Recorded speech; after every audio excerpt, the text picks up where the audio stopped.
Hey everybody, this is Rydo and we're back to another recording of Hearthstone. Today is Monday, March 18th and we are in the middle of streaming, although this might be a second stream depending on how YouTube decides to translate all of that, because I had to reset my program so that I could get WebPeak to work. We're on the European account and we've got some work to do in a lot of different ways. First things first, I need to re-roll either this or this. I'm gonna get rid of overload cards because I have no idea about that. If I play a priest here, and that'll get 2. Next, I had such an amazing amount of success playing the predefined built cards on my Americas account. It got me up to rank 15, I believe. I might even be at rank 14. Like several ranks higher than I have ever been in the way I play Hearthstone, which is not paying much attention to it. So we need to do this. I'm going to convert all of the decks that I have to wild. I got rid of all the wild decks, and we need to just have this on the European account, which I started a couple of years later and definitely has less options. We need to see how high a 2 to 3 year old account will get by the new default build decks. If it even gets me to like 16, that's a great improvement.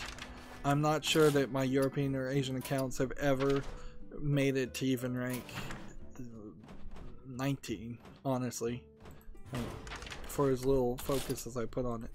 The only reason there is to have multiple accounts is because I'm a YouTuber, and I thought at some point, and then on some rare occasions, people do want to play me on the European account. I really haven't had any Asian account player fans that wanted to play me on the Asian account. It does give me gold though. Like, I've got a lot of dust right now because I got rid of all of the wild cards like in the European and Asian account, so I can use hsreplay.net to net deck and build better decks using that dust, which still is a slight advantage over what this does built in, because this will just tell you the best deck you can have with the cards you currently own. It won't tell you the best deck you can have with the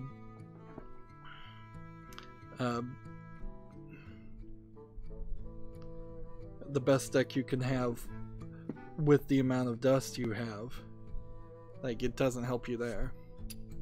Sorry, I was refreshing the chat just to make sure. If anybody hops on the chat, I'll see it. So this animation is slow, frankly. Like, I don't know how you speed this up, and I guess you'd only do this on some rare occasions anyways. But when you have to make all 9 hero class decks, you're going through a lot of options here. What you would want to do, actually, it's pretty easy, is when I get to the recipe screen, it should just have an option to say build it for me there. That would be the way to do it. So you click new deck. I want it to be a paladin deck. I want it to be a standard deck. Right at this point, there should be a button that says build it for me, instead of clicking custom deck and then clicking complete my deck here. And I would not be surprised if we see a button like that added very quickly. Because this is... Was that a paladin deck that I just made? Or, yeah, I'm getting confused. Next we need a 100 deck. Yeah, it's gonna pretty much come down to everybody should do this. Unless you're just doing better. If you're already making it to rank 1 every month, maybe at that point it's it's unfamiliar to have a deck built for you, but definitely when I watch other streamers who mostly focus on just playing Hearthstone, they spend a lot of time and a lot of energy in every turn, and they think everything through. And I'm certainly not at that level. I want it to be quick and easy. I don't want to have to think it through. I don't want to be 20 steps ahead of my opponent. That's why I never really enjoyed games like chess. Is that sure I can play chess, but I'm just a little too ADHD about it to really want to do something like that. That's why I play video games. Video games are mostly fast twitch, react to interactions. And I love puzzle games, certainly, and a certain level of strategy games I like, but there is also just a level there where I don't want to play that. So now I should have... I missed something. I didn't make... What? Paladin, Priest, Hunter, Rogue, Warlock, Shaman, Mage. There's something missing here. Should have made one more. And I don't see it. What's the class I missed? Mage, Shaman, Druid. I don't think I made a Druid deck. Yeah, I missed a Druid deck. One more. I must have just skipped over it.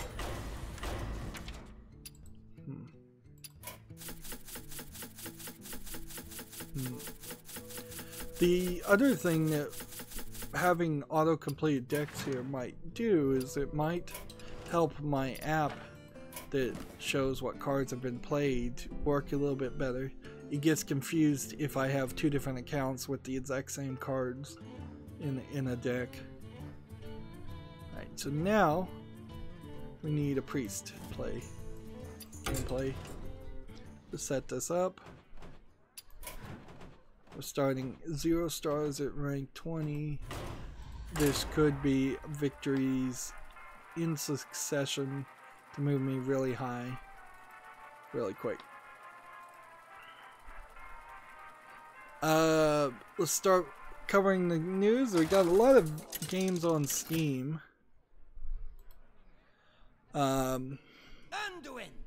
So, and a little bit of news today, so there's a lot to talk about still. Light smiles upon the just.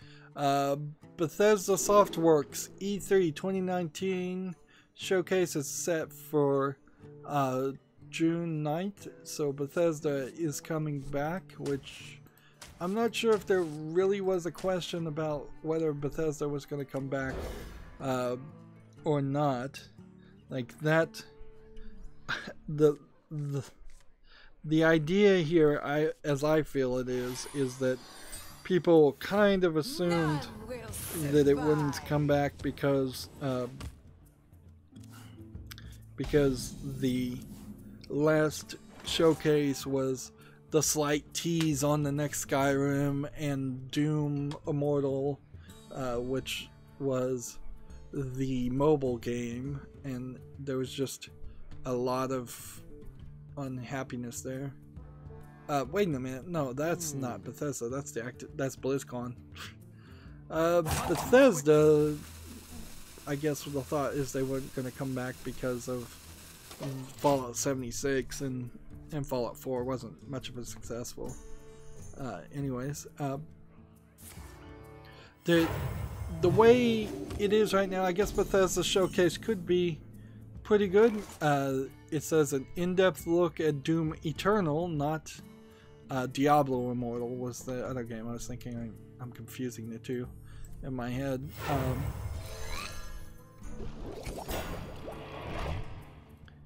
Yeah, they also probably, Bethesda needs to probably abandon Fallout 76. Like, I don't think there's anything you can do with that. I think you focus on the next Skyrim and the next Doom game and the next Dishonored game. And anything else that's not your main tier stuff, because your main tier stuff has disappointed at this point.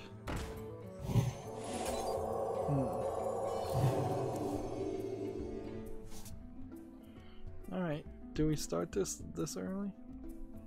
I guess we do.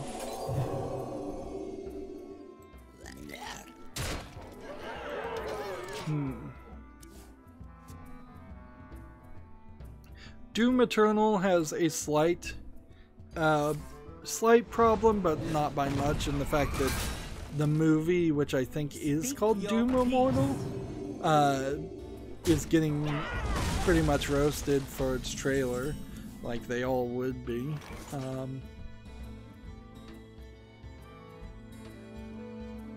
Let's see. Discover a copy of the spell. Double. And I literally can't play anything else. Interesting.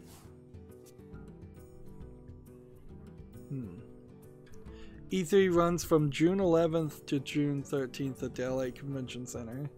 E3 2019. Is someone injured? It says they want to, quote, be together with all of you this year, and with that in mind, we're planning to invite you, our biggest fans, to join our biggest night of the year. There's a picture here that hopefully with the web peak working you can actually see. So these, I assume, are things that have existed in previous games. Like this is one of the characters from Doom. This is a dragon from Elder Scrolls. I imagine a significant amount of these people are from Fallout and Elder Scrolls, and that there's probably nothing here too surprising. Although maybe one of these silhouettes does hint at something new, but I'm not really sure. I don't think they really have that much to announce, in all honesty.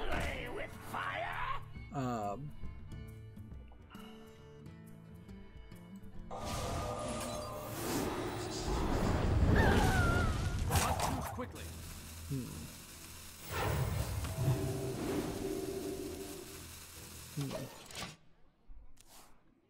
Let's see, we could probably do 1 damage to everybody and then heal everybody. And make this guy run out of cards. It'd be better if he had a second one of these on the field. So yeah, E3 is coming soon. Tammy's on the chat. WebPeak is back up, by the way. Thank you, Tammy, for confirming that, but I had looked already.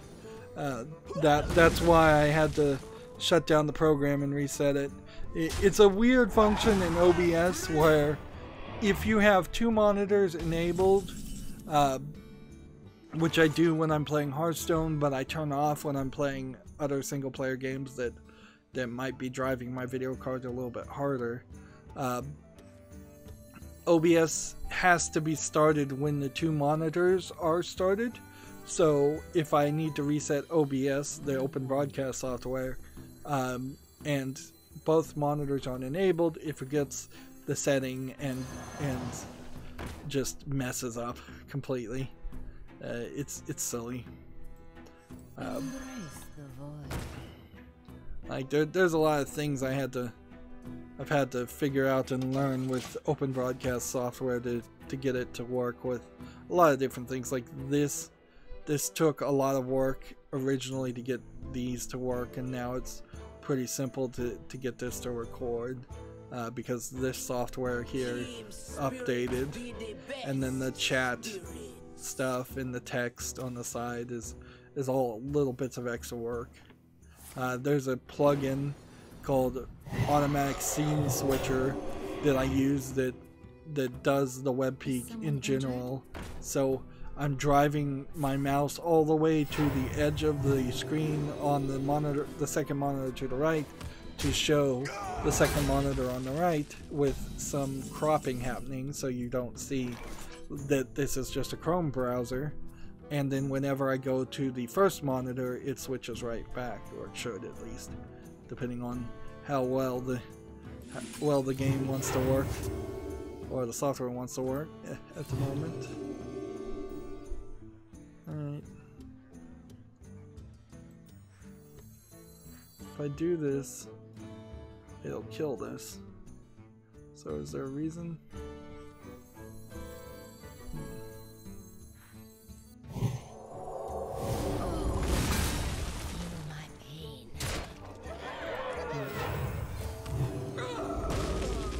There we go.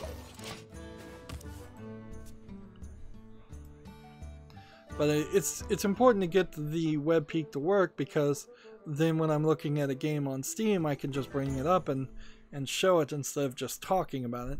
So we have a game on Steam here called Mecha Zombies, which looks like it's possibly an interesting game. That's a lot of swarming happening there. It's kind of at a angled top-down twin-stick shooter. There's far too many top-down twin-stick shooters, but you can't deny that there is a lot of zombies happening on the screen. This is an unknown developer and publisher. It possibly is half twin-stick shooter and half tower defense, but even if it is a tower defense game, it's done the one thing that zombie games should do. It's $11.99 undiscounted, English and Japanese language, 27 achievements. This is a game that should be on the follow list. I'm going to keep an eye on it, see if people review it well, and that should tell us something. Yeah, let's see. Not too quickly. Let's attack here and attack here and into our turn there.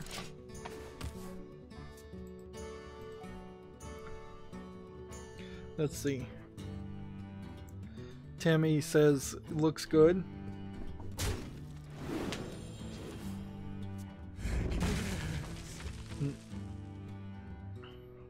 TechRaptor has an article. Beat Saber Oculus Quest version has been announced as a launch title. Oculus Quest, I believe, is the new version of the Oculus series of VR headsets. I think it's supposed to be more of a standalone thing, something that's slightly between the idea of a VR headset where you have to put your phone in it and a VR headset that you have to plug into a $1,000 computer.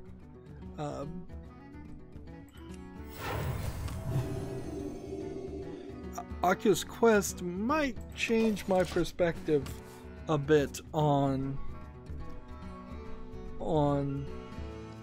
things as far as VR. Song requests not playing. It should be playing. Let me fix that.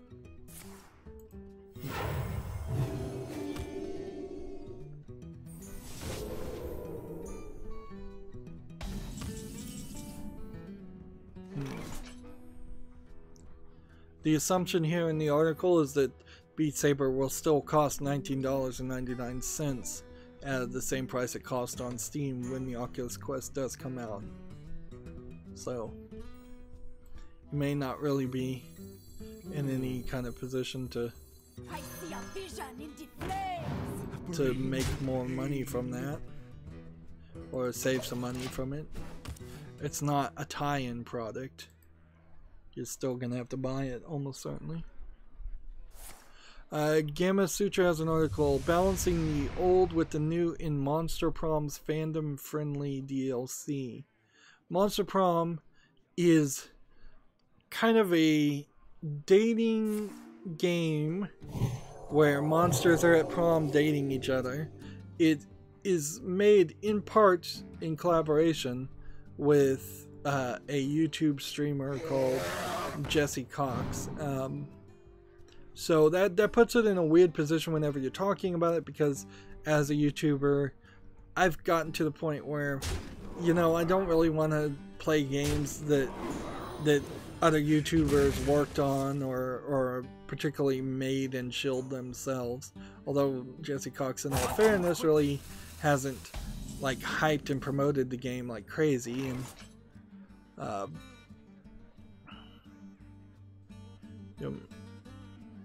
immune for the turn they're summoned. It's like, I'm just gonna do this and then do this. It looks like this DLC, Monster Problem Second Term, might have a little bit of cheesecake, because I'm seeing a picture here of someone's behind and stuff like that. It's a dating game between monsters, and the animation style, in all, I don't think I would call it particularly great. It's kind of a very Western comic booky art style. It's probably pretty good, but it's not amazingly interesting to me. It's definitely a far step away from the anime style, which is always a breath of fresh air. But I've played people's other streamers' games. Like, I played the PewDiePie game and did a spotlight on that, and it just, none of those games ever turn out to be great. Monster Problem might be the exception to the rule there, though. So I might get around to playing it at some point. One of the benefits of being so backlogged and playing games that are 5 years old, though, is by the time you get around to playing them, you have all the DLC. Darkest Dungeon is kind of a great example of that, where if I ever got around to playing Darkest Dungeon, I would have all the DLC on it, and that would be a different experience. Am I about to lose?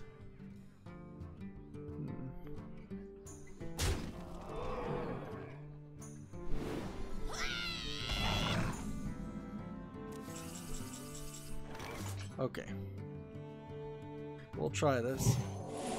Double attack.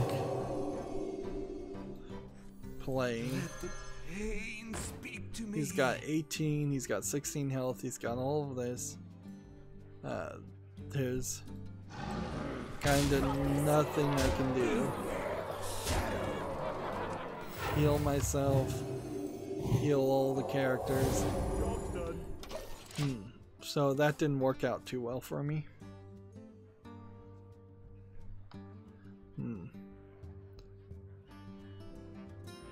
This article on Gamasutra is more of an interview talking about what they plan on doing for the DLC, instead of actually talking about the DLC as it is or as it will be. And one thing the webpeak also helps is dancing around unfamily friendly content, which I don't know if there really would have been any in this article, but we can do a little bit of a web peek to show off this art style. So yeah, you have like a Medusa cat character. Like, I've never seen a Medusa character with a cat tail, so maybe this is just a cat. And then a robot character, and I guess this is more of a Medusa character, so this is just maybe an octopus character? Yeah, it's an octopus character. But you have this kind of sharp-edged comic book style. It's not bad at all.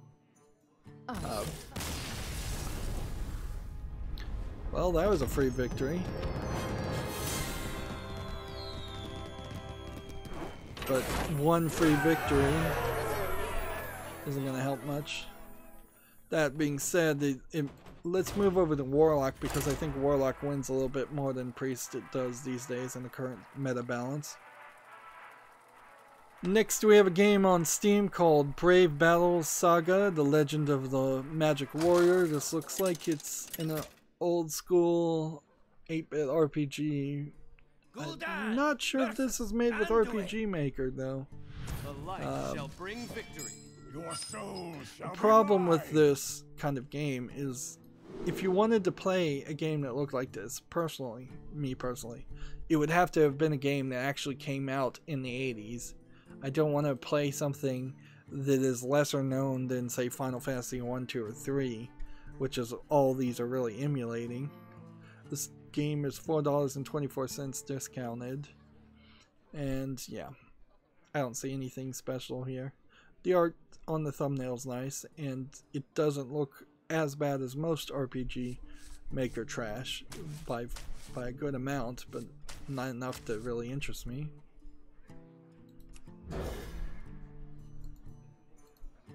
There are just some kind of games in general that I'm never going to be interested in playing. Next we have a game on Steam called Spellcasting Collection, which looks like an old Windows 95 game, but apparently it is supposed to be a brand new release.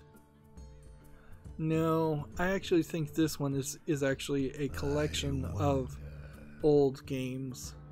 So I don't remember a game called Spellcasting, but I wasn't completely into PC gaming back in the day. I was very much a Nintendo fanboy until about 5 years ago.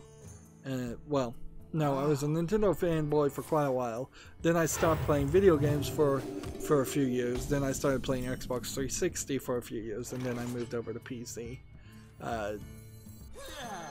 Looks like this spellcasting game has a penchant for showing beautiful, buxom ladies in bikinis. So, yeah, it seems like it's kind of a parody game of Harry Potter if he was a college frat boy, but it wouldn't have even been Harry Potter that they were parodying. It would have been something else. Just not really sure what that something else would have been. If I play this, then there'd just be 2. So I'm not ready to play that. Should I just kill this? No, I think I'm fine. Yeah, I actually think I remember this game, Spellcasting.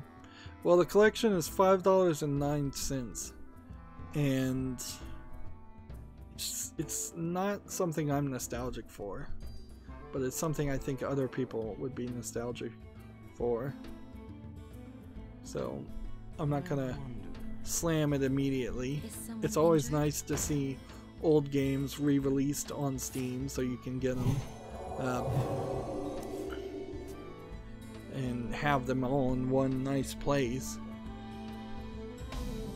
I guess for history's sake, I'm gonna put this on a fall list just to think about it a little bit more. Like there is a possibility that it might have enough historical relevancy. Let's see.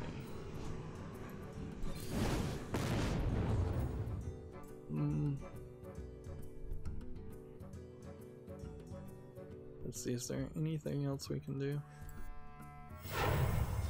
We can do this. And then return.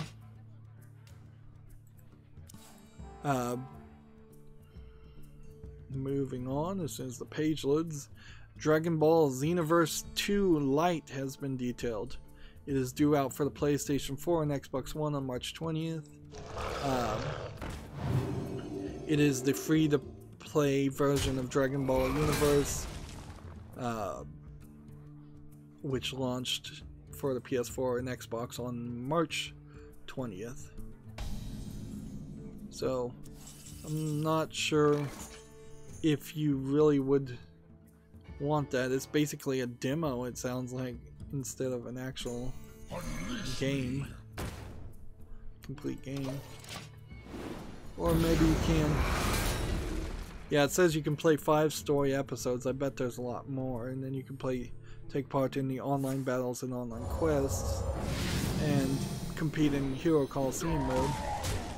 I think Dragon Ball Xenoverse is actually the bad Dragon Ball game that is out right now. There's quite a lot of bad Dragon Ball games, certainly, but Xenoverse I think is one of the bad ones, whereas the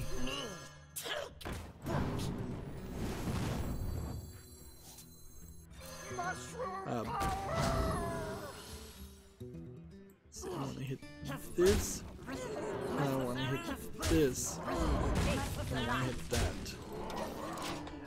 The good Dragon Ball game is Dragon Ball Fighter Z. So, yeah. Darn it. Well, he played me on that one. Or maybe I played myself.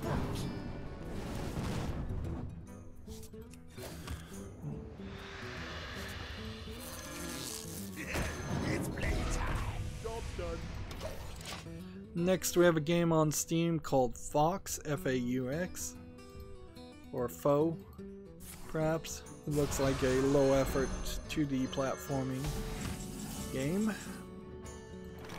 Yeah, nothing appealing here. For $2.39.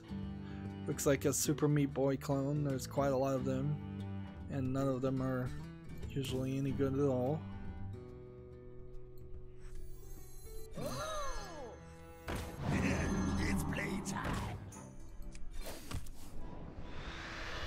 I'll just play two of those, okay.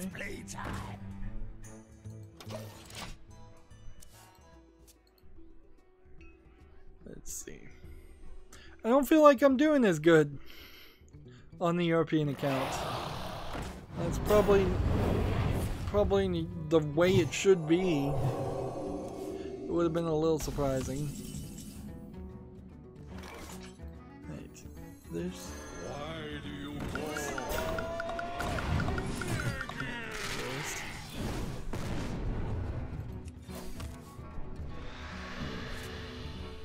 Time's up. Let's do this.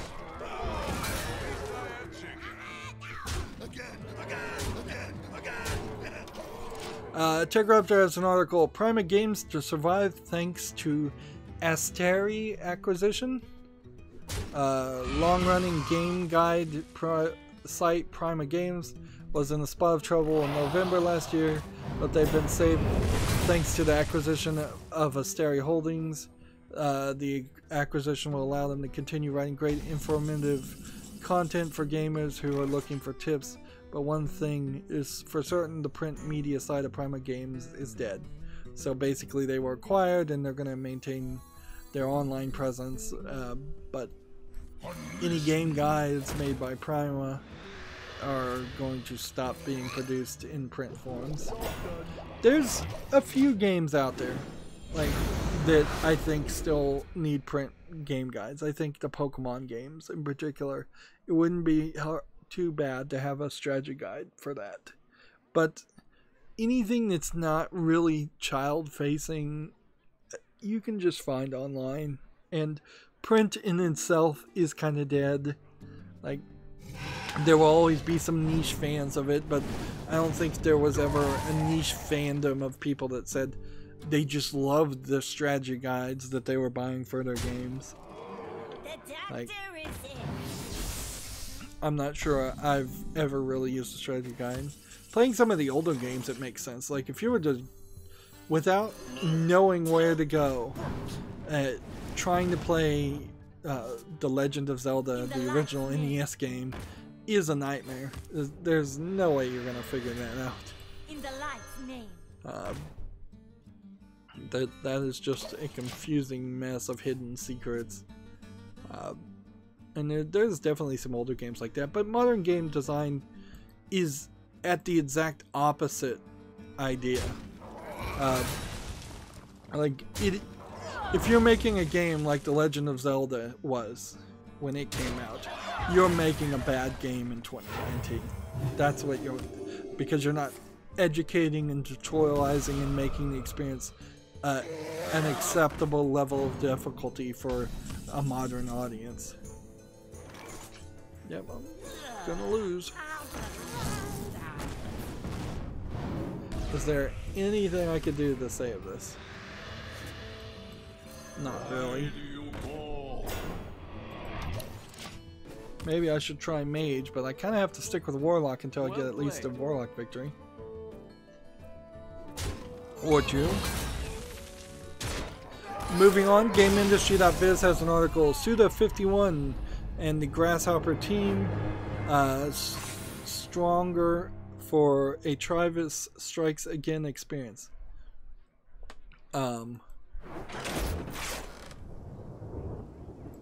Let's see, Grasshopper CEO may use the experience for a full sequel to a diverse Switch spin-off. Let me see if I can break down what that really means now. Japanese designer Goichi Suda, aka Suda51, has come to expect a diverse, divisive response to his games from Killer 7 through No More Heroes and Shadow of the Damned. Suda51 Studios studio, Grasshopper Manufacturer, has built a reputation for stylish and often violent action games that split the fan opinion as often as their baddies characterized craniums. Alright, that's too much alliteration in your article. Gamma Sutra. No, Game Industry, that biz. Anyways, Grasshopper's most recent game, the Nintendo Switch exclusive Travis Strikes Again, No More Heroes, was, I'm going to editorialize here and say it wasn't appreciated and it wasn't that good.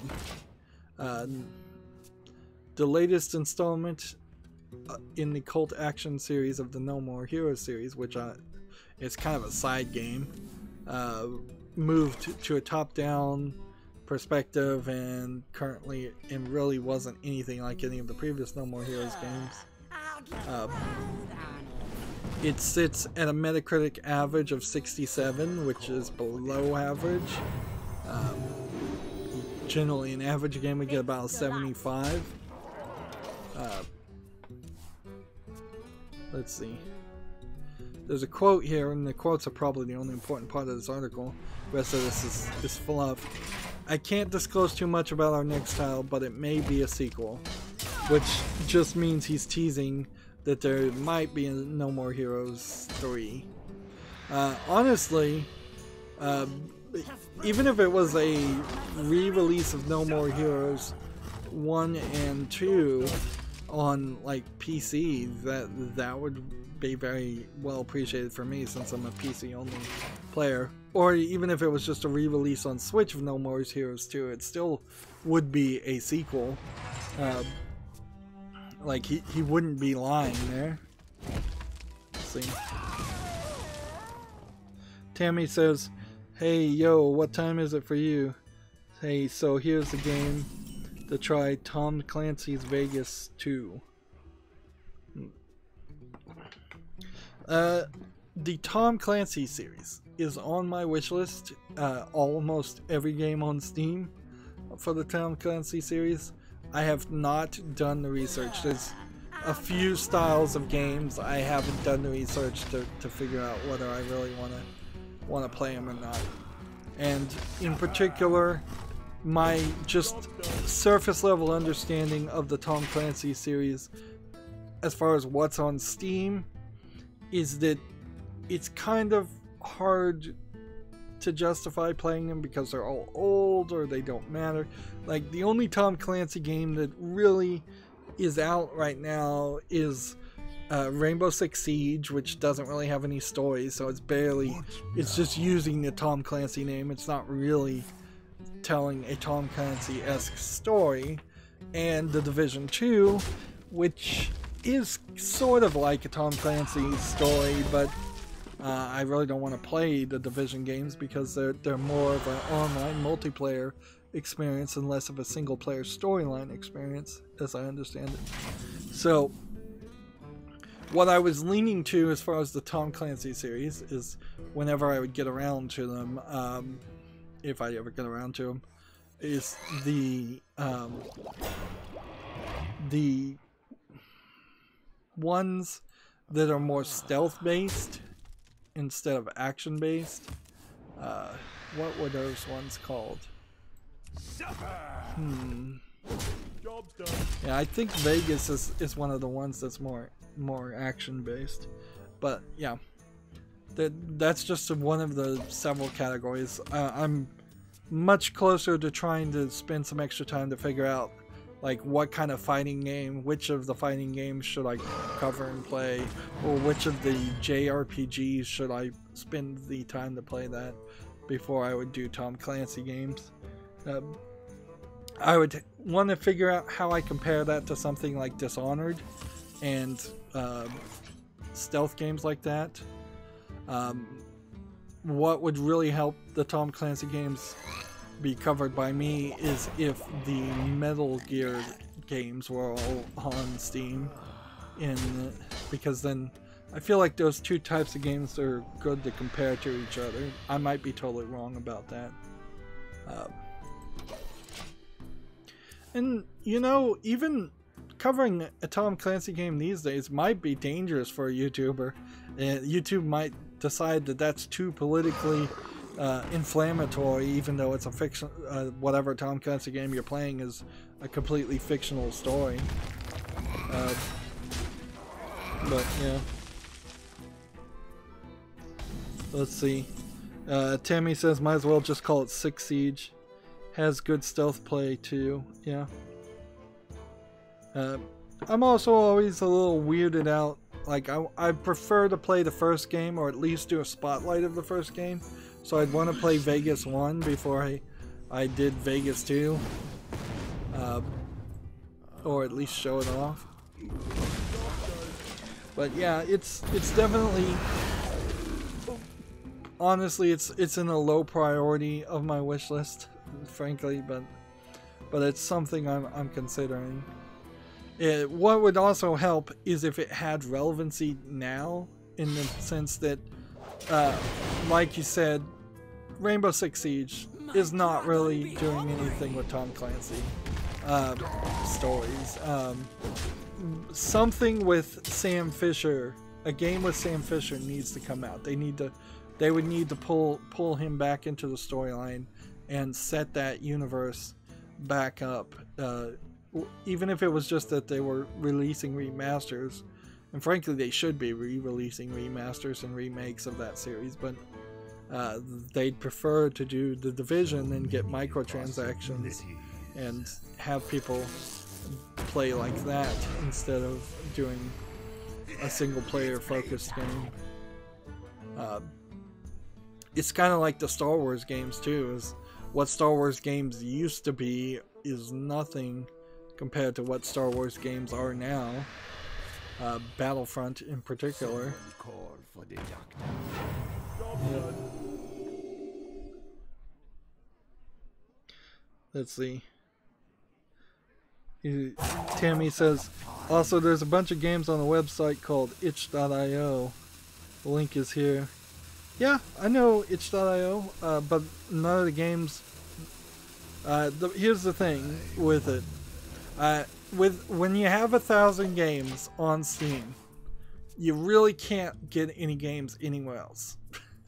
Like, otherwise what will happen is I'll end up buying the same game twice, and I don't want to do that. I don't want to waste money and buy the same game twice. For itch.io in particular, most of those games are small indie games, and I think a lot of them are free. So do they really need anybody to review them? Because I don't really review free games, and I don't really review incredibly small games, not unless there's a good reason.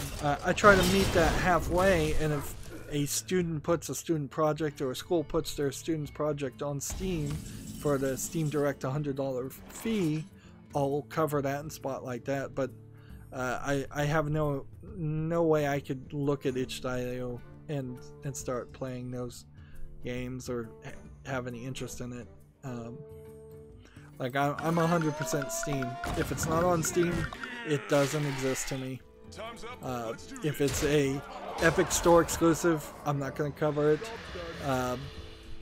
If it's a Good Old Games exclusive, I'm not going to play it. There's just so many games I already have on Steam. It makes no sense to try and confuse the issue.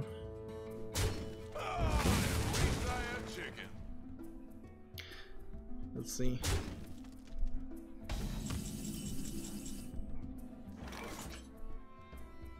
Tammy says, okay, so Steam games only.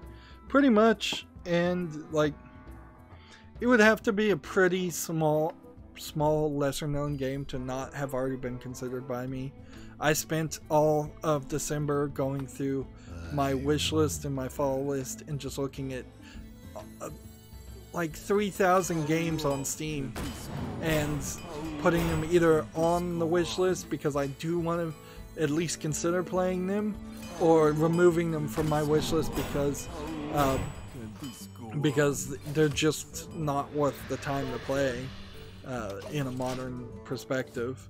And so, like, I own 1,000 games. There's about 2,000 to 3,000 on the wish list right now. So if I don't have it on the wish list and it's a big ticket title, either it's not on Steam or it wasn't on Steam when I was looking at it, or I decided it wasn't worth the time. But the Tom Clancy games specifically, yes. And there have been some itch.io games that also released on Steam, and I see that kind of as a badge of honor. If your game is first released on itch.io and you make enough money to pay the $100 fee to be on Steam, then it's probably good enough. But if you're not willing to spend that $100 and you can't really recoup that $100 fee, then your game is just so small and so just irrelevant in the grander scale that like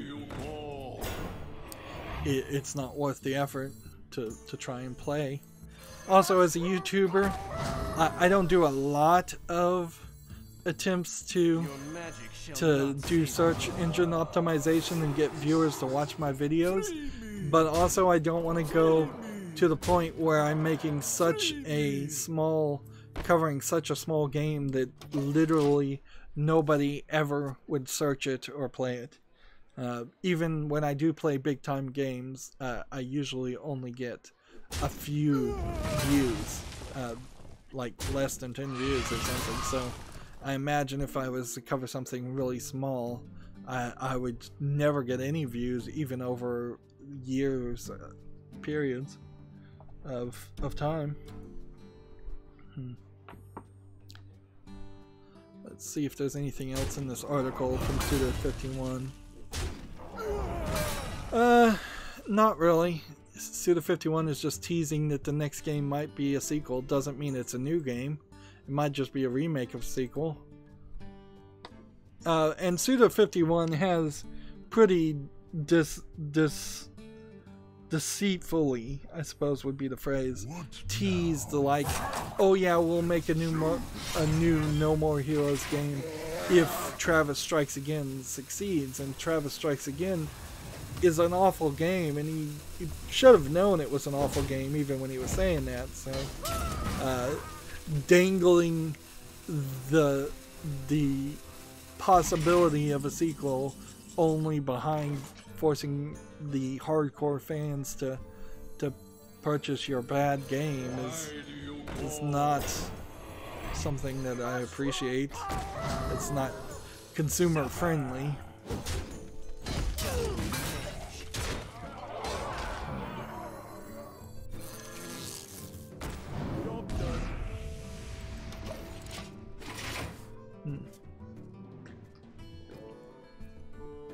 You asked what time it is. I'm on US Central Time.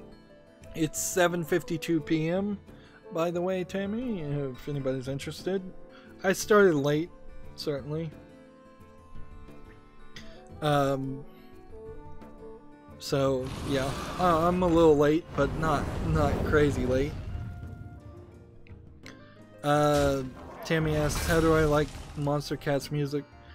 I don't listen to any of the music. It's not playing in my ears. I could probably set that up so it would play in my ears, but that's just kind of like a music playlist, so that if people wanted to listen to music by clicking the link, then everybody would be listening to the same thing as like a social thing. But yeah, all I'm hearing is the Hearthstone music. And I've never listened to any of it. That is a recommended website. What is it called? It's called Nightbot. Yeah, it's a recommended auto-moderating website I just set up. So, like, there's ways you can try and request a song using codes in the chat.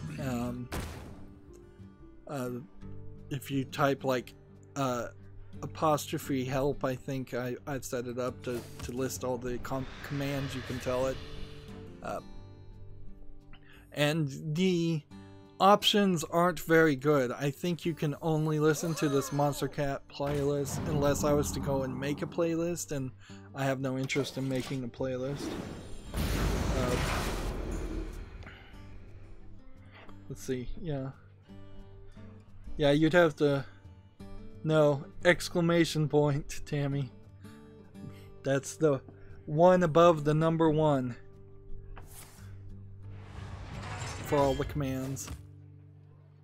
That should list all the commands to play with it.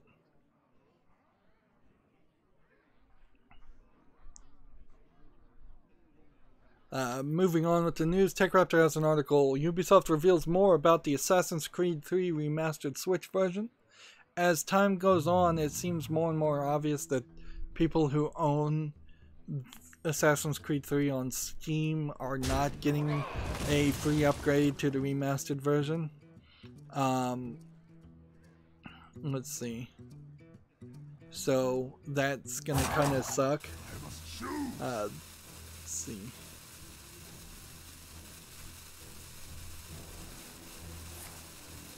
The Switch version will have HD rumble, touchscreen interfaces, motion control, and a specific UI design. Let's see.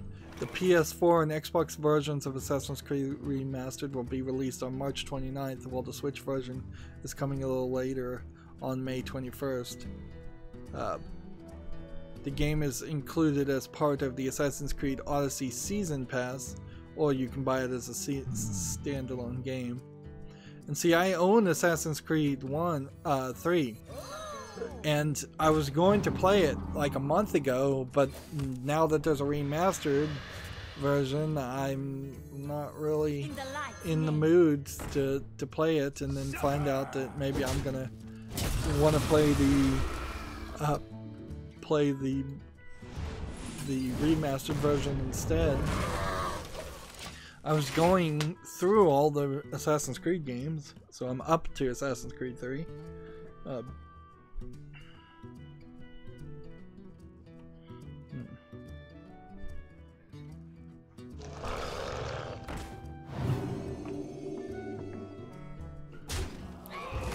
Yeah, I'm not sure if the remastered version is going to be much of anything though. Assassin's Creed 3 is also particularly one of the bad games in the series. Let's see. Next we have a Gematsu article. Rogue Factor recruits a Deus Ex art director as the creative director on an unannounced project. So Rogue Factor, the Montreal-based studio behind Mordheim City of the Damned, and the upcoming Necromunda Underhive Wars, has recruited Eidos Montreal's art director Jonathan Jacou-Belletete as the creative director on an unannounced project. Let's see how this works.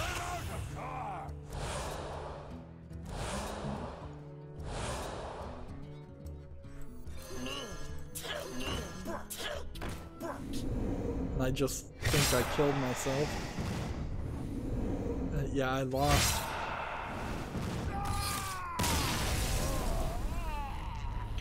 Yeah, this doesn't seem like this is working too well.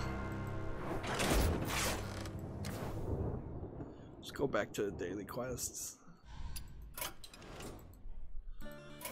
we were trying to get... I guess we could try a rogue or warrior quest, but we really should be doing a priest or warlock victories. So let's go here and play casual. Nah, we'll stay on this. Let's see. The article continues. Jacques Bellatet oversaw the visual development of such titles such as Deus Ex Human Revolution and Deus Ex Mankind Divided. I would say the visual development of both of those games are pretty good.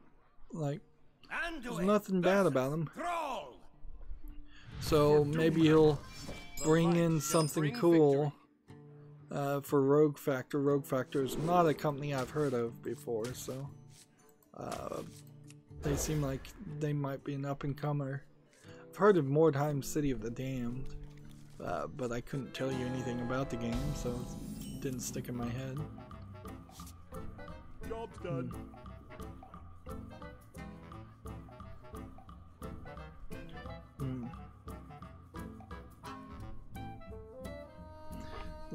Just checking the chat.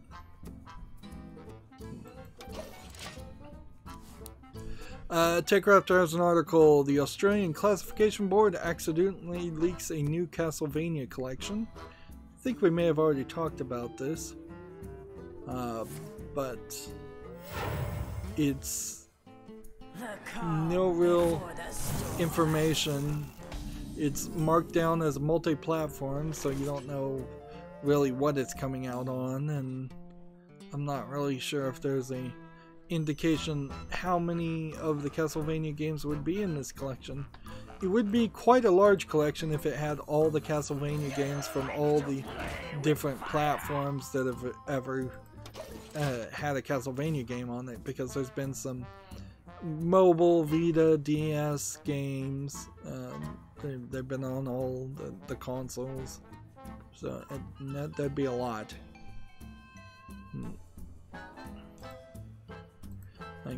I am set up to at some point get around to playing the Castlevania sequel to the Castlevania game I played, which was, I think, Shadows of the Damned. It was the subtitle on that one, which was kind of a reboot of the series and not in line with the other games, and not really a Metroidvania game at all.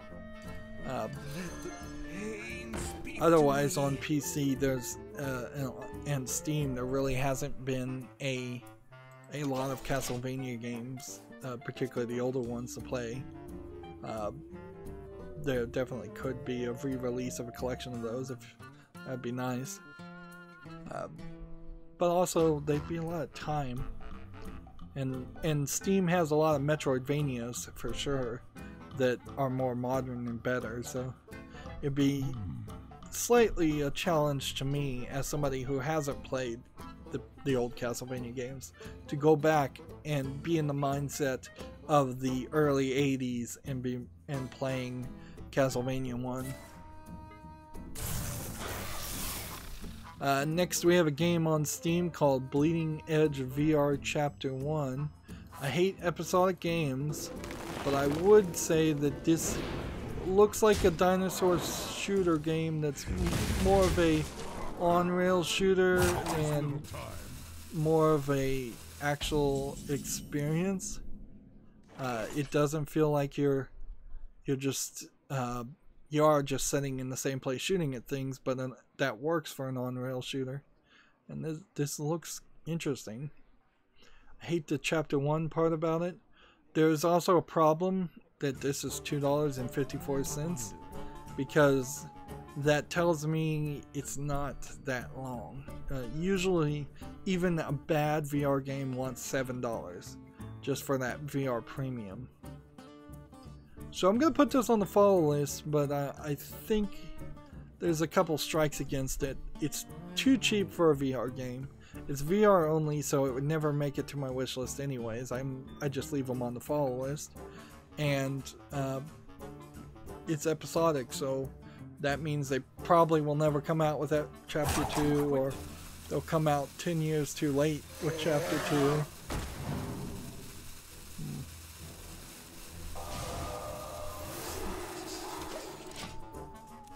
I'm gonna be generous. Let's see.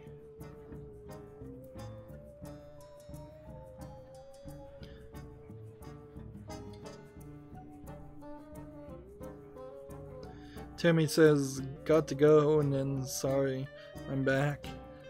Yeah, saying some mean things about our brother in the meantime, and I won't repeat. Like, you shouldn't talk about your family online, even if in generic terms. It all potentially might come back to bite you in the butt.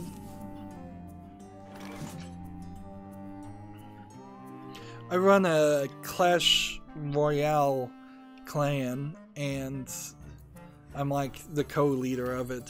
And I've had a string. We've had to let a lot of little kids join the clan because there's just nobody that's at a high level that we'd like them to be at, still playing and still looking to join a clan. So we're letting a lot of low-level people that we're trying to build up and make into good clan members and play. But a couple of times now, I've had somebody break the rules, and all you can do in Clash Royale as a leader is kick people out. You can't give them there's no warning system, there's no strike system or anything. So if they break a rule, they've got to be kicked out. Otherwise, there's no point of having any rules. So twice now in the past couple of months, I've kicked somebody out, and then somebody says, "Oh, that was my son. That was my brother." Like, and I'm like, "Well, I don't care. Like, I'm here to make sure everybody follows the rules. This is not a clan of friends and family. This is a clan trying to actually succeed and be good. And so if somebody breaks the rules, they get kicked out, and I don't care if that makes a 2-year-old cry. And if the 2-year-old is crying because they were kicked out of Clash Royale clan, then they might as well get over that now.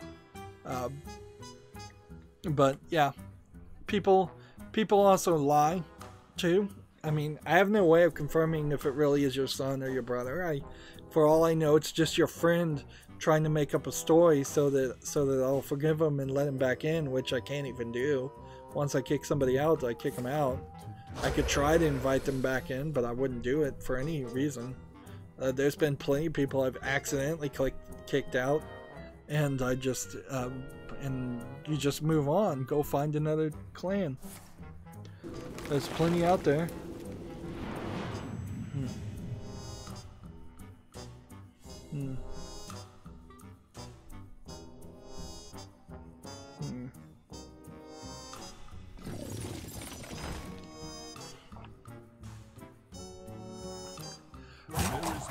Moving on, Gamma Sutra has an article. Bomber Crew developer Running Deck has been acquired by Catalyst.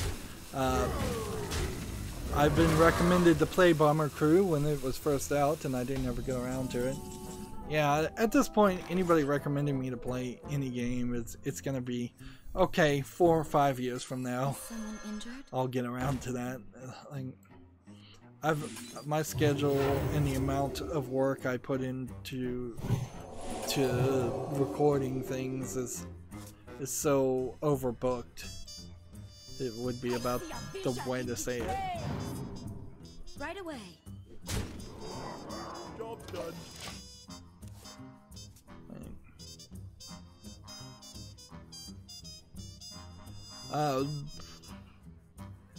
The other thing I guess to say about this article that's not mentioned in this is the Bomber Crew does have like a contractor agreement with Microsoft, and they're releasing a Bomber Crew American version in America.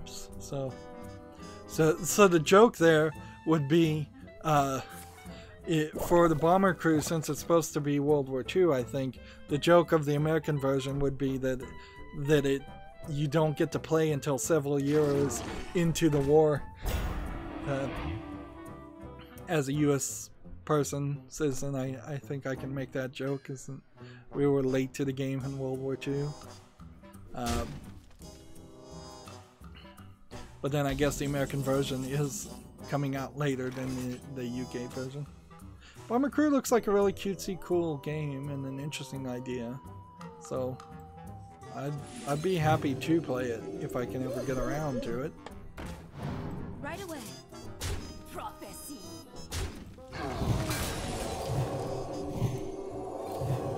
Right away. I just need the card that would turn the attack, my health into attack, and this will probably be killed before I get to that point.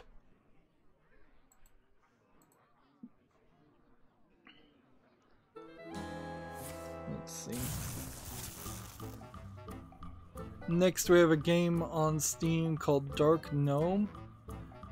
I usually say I hate 8-bit art style, but when you zoom the camera in and you're playing up the fact that it's 8-bit, that shows that you can make it look good even zoomed in, whereas most of the time what 8-bit art style includes is having the camera zoomed out as far as possible. So this is supposed to be, I think, a jokey RPG game. Doesn't look terrible, and it's free to play, so the price is right. So I don't play free to play games, but if Dark Gnome looks like it interests you, it's out there on Steam. Yeah, it definitely looks like it's trying to do something stylistic. Stylistic. That's what I was trying to say there.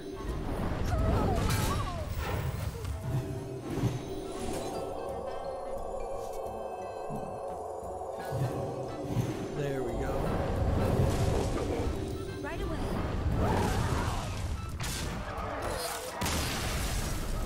Victory. Some of these meta cards are very much like, some of these meta decks are very much obvious in how you're gonna win on Hearthstone.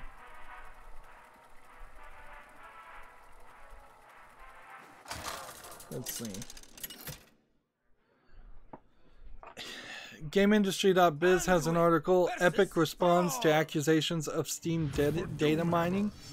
It does seem like Epic came out and directly admitted that they were taking the Steam Friends user list and the basic cookies that Steam was keeping for who your friends list and who your profile is and all that, and importing it into the Epic Store chat system at the request of players.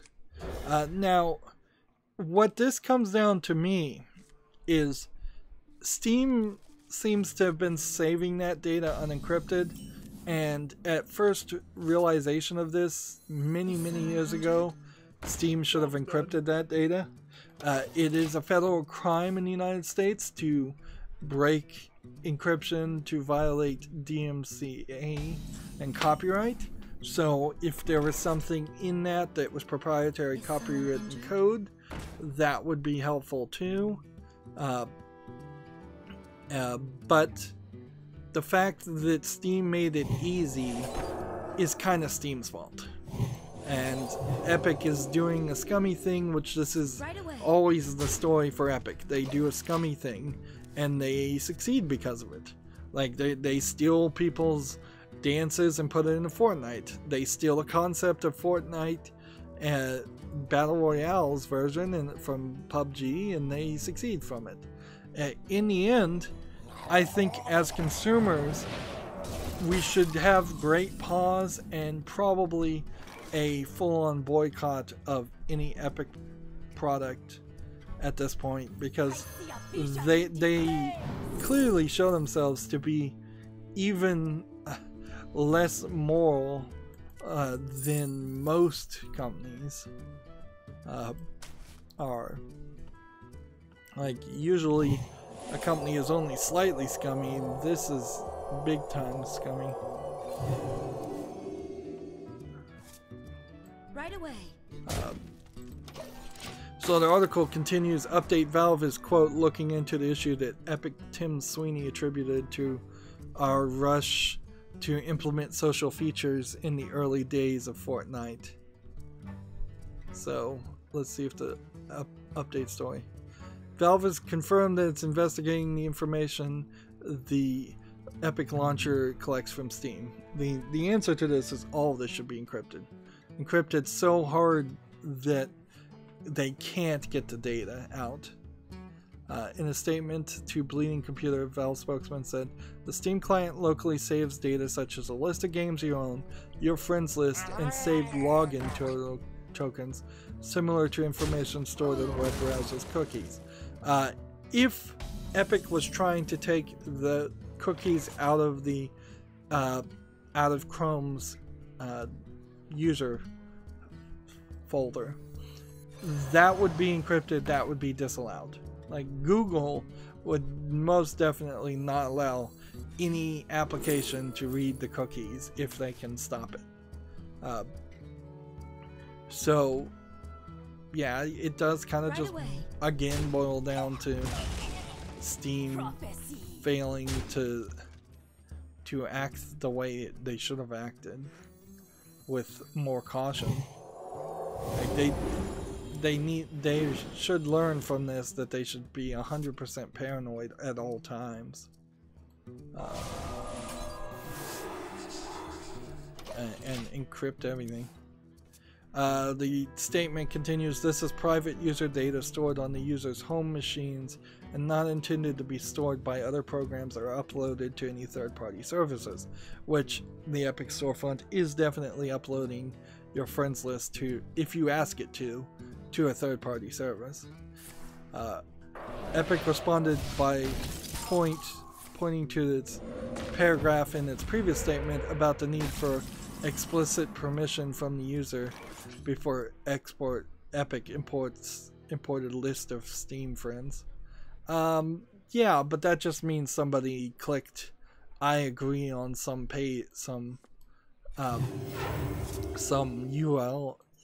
end user license agreement. That doesn't mean anybody knows what it actually is going to do. Right away. Nobody ever reads the end user license agreements, and they know it.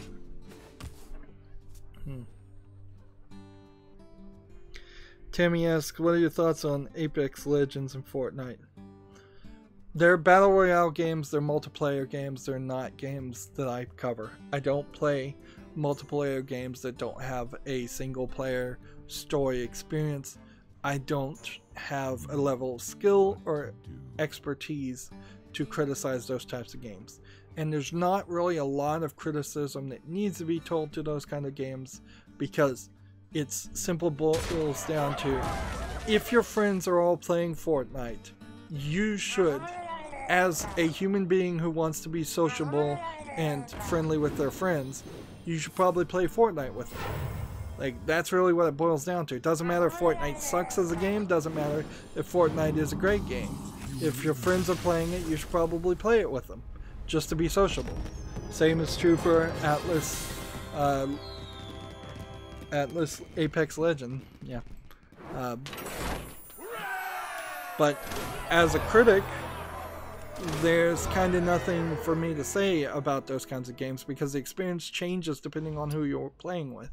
All I could get down to is some really nitpicky, nitty-gritty stuff about, well, this gun's not balanced, or, well, I feel like this dance over here should be a little bit shorter or faster. It would be very nitpicky and not very helpful for anybody. Also, I think at least Fortnite is free. I'm going to switch over to the Asian account at this point. So there's no consumer advice I need to give for a free game. If you want to play it, play it. And when it stops being fun, stop playing it. You've only invested the amount of time you've invested into it. Video game criticism, in my opinion, is consumer advice for the most part. It's not really there to tell video game developers to make better games. It's just to tell speak to whether a developer did make a better game in your opinion. Man, none of these are 60. Okay, well, Paladin and Priest are what we'll be playing. We need to move all of these over first. Again. And see, the funny thing is I'm gonna make these autocomplete decks and just really play with them as an experiment for as long as it takes for the next expansion to happen. And once the next expansion happens, I'm definitely going to rebuild the decks based on the new cards I get. So when the new expansion comes, I'm going to be opening at least 75 cards amongst the 3 accounts, 75 card packs, because the next expansion has a single player expansion that also is going to cost gold, because I don't want to spend real money.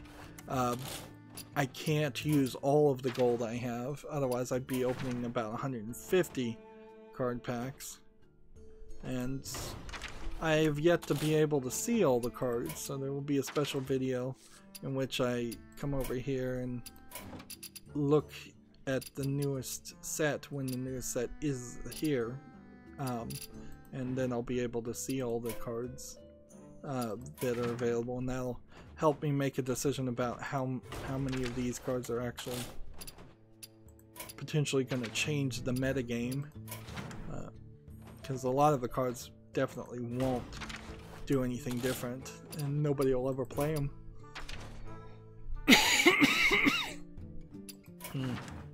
Been talking too long, wearing out my voice more and more as time goes by. I believe Fortnite in particular is an Epic Games Store launcher only, so I would never play Fortnite for that reason, because it's just not Steam. Apex Legends, I might be on Steam, I don't know.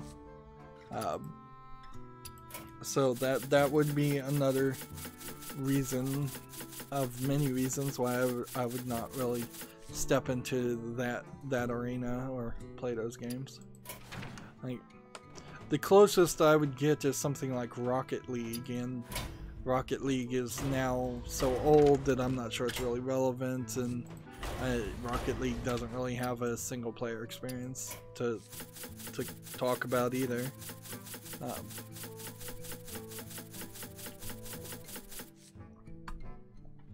Really, the only reason I even play Hearthstone is because it's a slow enough game to play while talking about the video game news. The next step would be to just talk about video game news and stop playing Hearthstone, and too many people like to see the card pack opening videos and the expansion videos, and so it's by fan demand that I still play this game. Otherwise I'd probably not be playing Hearthstone at this point. It's been 5 years. And at some points there might be a Magic the Gathering arena that comes out or some other card game that would replace it.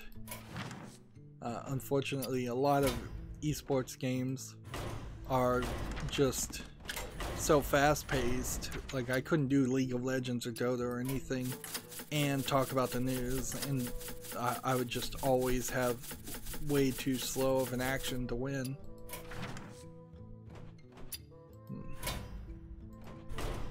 I'm hoping I'm getting all of these. I'm trying to go as fast through all of this as possible. Tammy says no, it's on Origin. Yeah, there's several games on Origin that I might want to play at some point, but only if they came to Steam also. There, I think, are some games that are on Steam and Origin, so if I buy it through Steam, it'll just give me an Origin code. I'm cool with that. But then there are also some games that are only on Origin, and the same is true for Uplay. Like, there are games you can buy on Steam that will give you just a Uplay code. I'm cool with that. What matters to me is that it shows up as purchased on the Steam store, and not as something I don't own, because I cannot in my head keep a mental inventory of everything I've bought, and I don't want to buy something twice. I'm gonna just assume I've done these 6, and then we'll come back and check later. I know the American McGee's Alice games, the original game and Madness Returns, are like exclusive, I think, to Uplay, and that sucks because I'd like to own them on Steam. And like, I was covering all of the Telltale Walking Dead games, and that's exclusive to Epic for the time being, so I can't cover the final experience. And I was thinking about jumping into the Metro Exodus series, or the Metro series, but because the latest game is an exclusive to the Epic Store, I'm not willing to even play some of the ones I already own. So I'm very much the case of somebody who is not purchasing and not playing people's games because of store exclusivity. Alright, let's see if that worked. There should be 9 here. Yes. So I got them all. And then we are going for a Paladin or Priest. Let's go with Paladin. I haven't been playing that for a while. Some of these hero classes you don't play very often, like the Warrior, the Shaman, the Druid. I don't feel like I get as many daily quests to play those. So if it was the idea that the daily quests were supposed to push you into playing a more varied number of hero classes, it's not really working. Uther versus Gul'dan. Let's see. Tammy had a message retracted. You could always make a recording and then voice over it. That's doubling the amount of time I spend on one game then, though. So this stream every Monday, Wednesday, Friday, it's 3-4 hours of playing Hearthstone. If I had to come back and do another 3 or 4 hours of commentary on it, that's a lot of extra time that I don't have. And I will fully confess, I'm not very good at my job as far as time management and getting things done. I never feel like I have enough time. I suffer from insomnia. I often oversleep, or I'm wide awake in the middle of the night trying to go to sleep, so it's like 3-4 hours every night just trying to sleep. And that all just adds up to this feeling like I've never really accomplished as much in a day as I feel like I should. But I try to do the best I can, and yes, there's a lot of things, if I had more time and more energy, I could do to improve my YouTube channel. And some games very well might be better covered by just focusing on playing them and doing voiceover, but that at least doubles it. The other thing that most YouTubers do, and I just don't have the time and energy to do, is edit. Like, I do long plays. I call them long plays because it is like completely unedited, and that can be informative, but it also means that if you're going to watch me play a game, you're going to watch from the beginning of the game to the end of the game. You're going to see the times I get stuck and die over and over again, and you're going to get a real experience, which often that is something that is hidden behind a lot of other YouTubers editing, is that they make it look like games are super easy to play and you never die, and some games that's true, some games it isn't. But yeah, if my YouTube channel ever got really big, I would want to hire an editor. I would want to hire an artist to make thumbnails. That's a major reason why people don't look at my YouTube videos. At least that's what YouTube tells me. Let's see. You think I could really cast a spell? No, let's not do that yet. The attack and the health. To battle!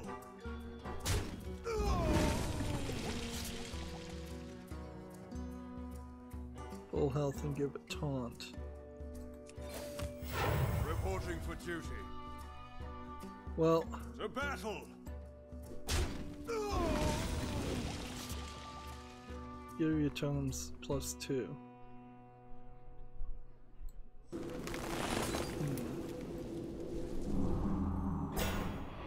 I guess that does something, at least. That. So yeah, I would love to. I'd love to make enough money off this YouTube channel, or any money off this YouTube channel at all.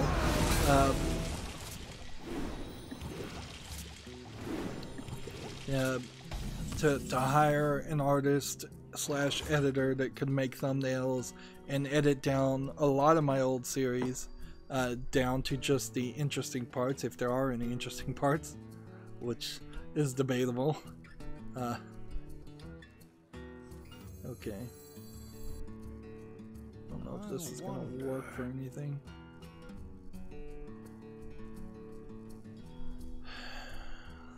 Let's see. 2 Murlocs on the deck. It's not gonna do anything. That was a waste. Reporting for duty.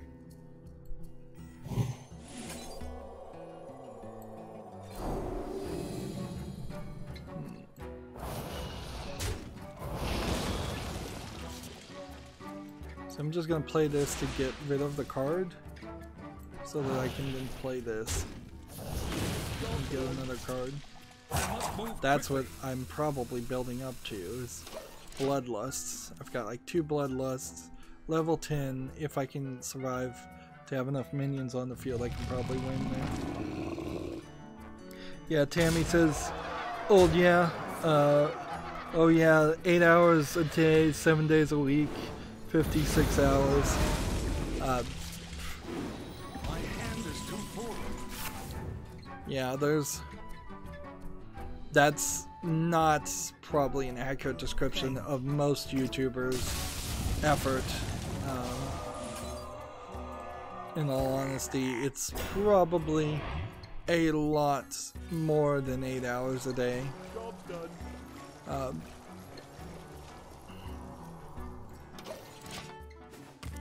But yeah, and frankly, YouTube, trying to be a YouTuber just sucks. Like, I started 5 years ago, and I started 5 years too late. Anybody trying to start now on YouTube, you're doomed. And Twitch is not really any better. Like, Twitch has the top 0.0001% of streamers like Ninja getting a lot of money, and then the vast majority of everybody else is not making anything at all. Let's see.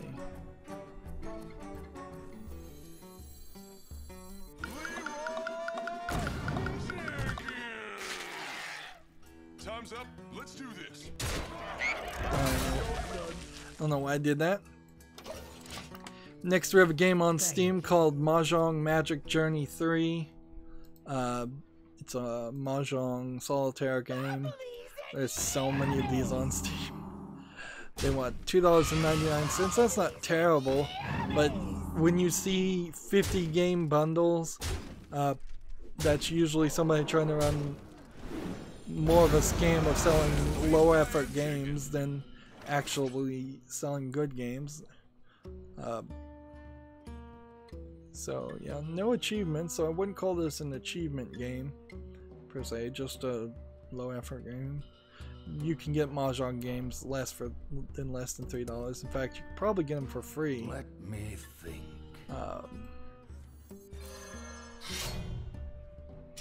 Keep scrolling up here. Reporting for justice. Job done. Reporting for duty. Thank you.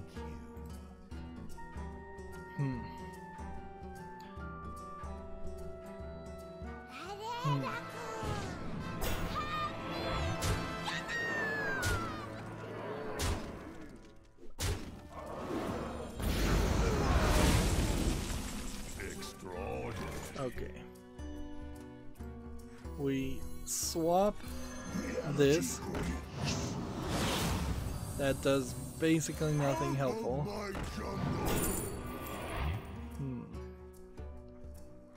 I can only take this to play this. I can only do this. And I can't attack because I swapped. Otherwise I should have swapped for attacked first. I'm playing poorly. Let's see. Next we have a game on Steam.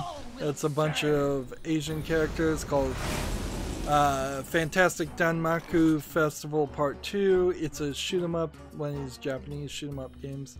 Anime girls on the side art every now and then, but mostly it's just a shoot 'em up game. And yeah, that's just a style of game that's a little too hectic and uninteresting to me. It's a bullet hell shoot 'em up too, and I don't like the bullet hell, so it's just too demanding. It's rated very positively, but English is not supported, so it's $12.99 for a Chinese-only audience, which we're seeing an increase of that.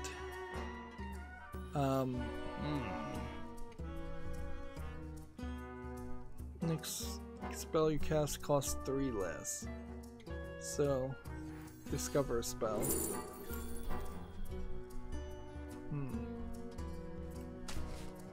Heck, you know what? That might work. This and this and this.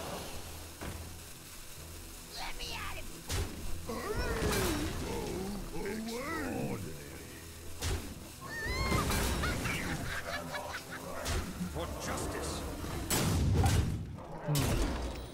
Reporting for duty. This one will prove very useful. If I actually win this, I'll be extremely surprised. I'll assume that my opponent has let me win.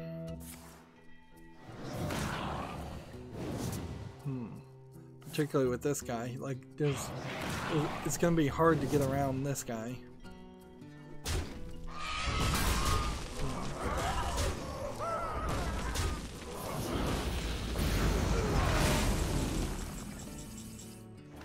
Okay. Here. Reporting for duty. Here. And here. The frost wolves stand ready. For justice. Should have attacked first if I was going to do that. Reporting for duty.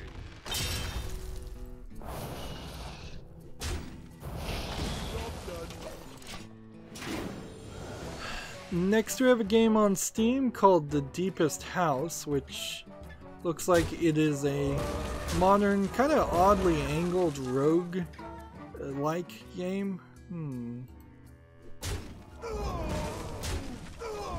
Something has a slight appeal with its artistic style, so I think I want to give this one a follow and see what people say.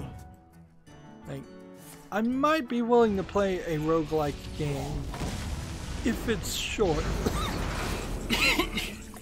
Excuse me, if it's really short. Like, I could maybe figure that out. This guy's just toying with me at this point. It's early access, $7.99. That's pretty expensive, but I'll give it a chance. Moving on, Gamma Sutra has an article. The Chinese Room, which is the name of the video game company, makes key hires and is hoping to double its size by the end of 2019. The Chinese Room is the developer of the game Dear Esther and Everybody's Gone to the Rapture. Dear Esther is pretty good. Everybody's Gone to the Rapture, not so much. It was a little slow. Let's see. Apparently the Chinese Room was also acquired by Sumo Digital, which is a medium tier publisher that I recognized last August.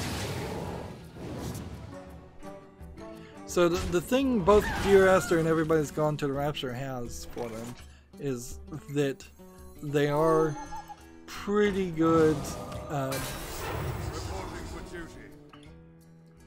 pretty good games The battle. visually, but not very interactive video games. They're basically walking simulators. They are walking simulators. So if they could move slightly away from being walking simulators into more interactive adventure games and still maintain a good level of visual quality, they're on the right path to make something better. Your magic shall not save you. Let's see. Tammy says it kind of looks like Halo Wars. Yep. I believe I own Halo Wars. Haven't played it. I don't know what level I could actually play it at. Like, Reporting for duty. and if it's really necessary to play Halo Wars before I get around to buying the entire Halo Master Chief Collection on Steam. That's going to be a large time commitment, certainly. But I've never played Halo, so unless I just play Halo 1 for 30 minutes and go, oh, this is too old, this it doesn't stand up anymore, then I might very well play Halo 1 through 3 and Reach, and at some point during that time period, whenever Halo Wars came out, I might chronologically squeeze that in there, even though I know Halo Wars really isn't of any real interest to most people. It's certainly not going to be as interesting as whenever I get around to playing Command and Conquer or any of the other real-time strategy games. I'd like to see StarCraft and Warcraft come to Steam. And we might see that depending on what happens to Activision Blizzard. If they start getting desperate for money or get acquired or go bankrupt. Those are possibilities. Not guarantees, certainly. Next we have a game on Steam called Draw with Unknown. And usually I'm critical of games that look like they are drawn in MS Paint, but I think in this case that's intentional. But then why would you use this instead of MS Paint, or now the Windows 10 program Paint 3D that integrates both 3D graphics?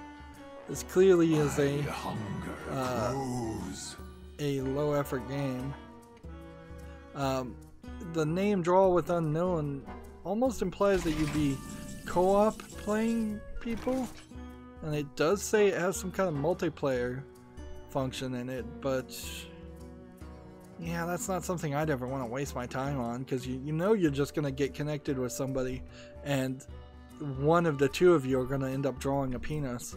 That's all this is going to boil down to. I could see some really famous like artists that stream on Twitch maybe using some software like this, but they would never get away from Photoshop. It would be easier to install a double mouse software, of which there are a few that exist, and let someone else remotely control your PC while you're drawing on Photoshop than it is to try and learn and use a different software. Move quickly.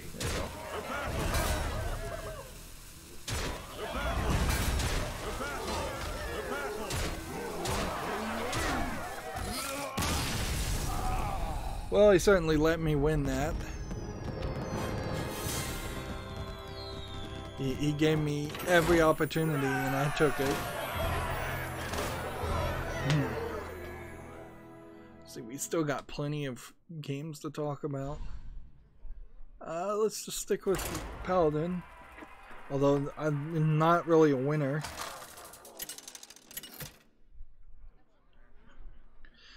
Timmy says, have you seen Watch Dogs 2?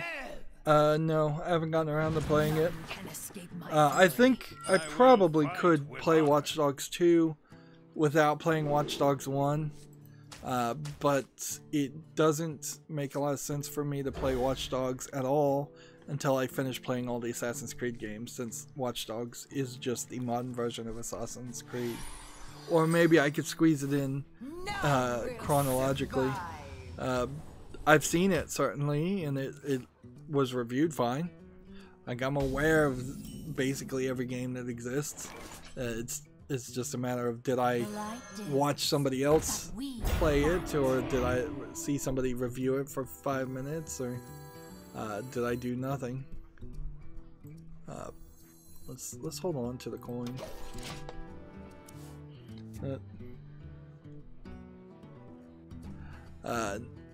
Next we have a game called Balance Rolling. This is a simplistic Unity physics game. You see a lot of these, although this one is a little bit more crazy than normal.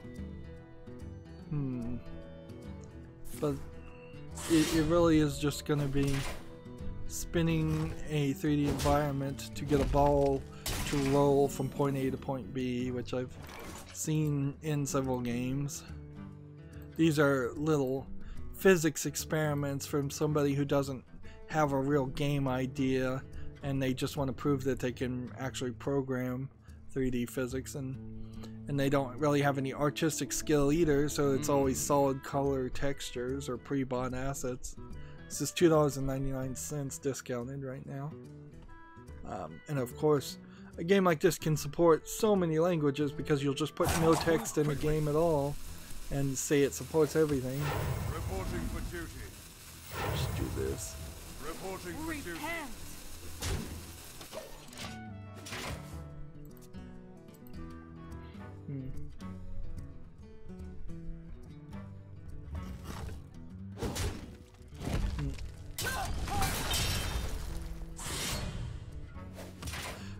TechRaptor has the same article. Epic Games responds to allegations of tracking Steam data with Epic Games Launcher.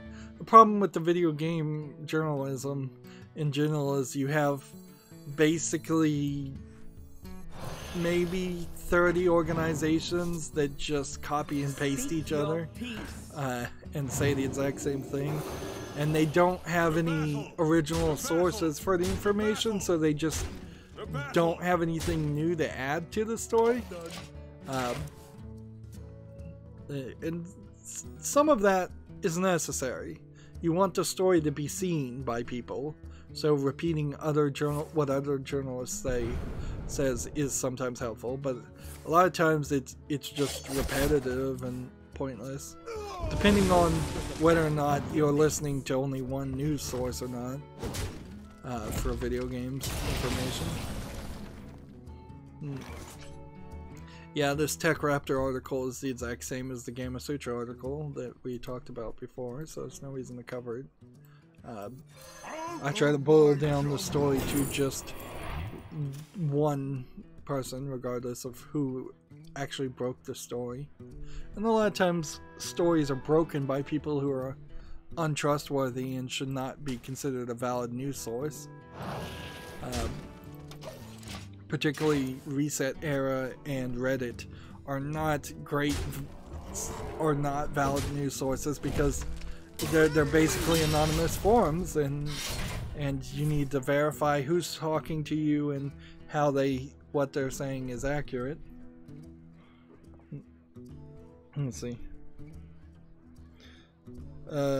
Tammy says, "Be right back. I'm going to watch a different video." Okay.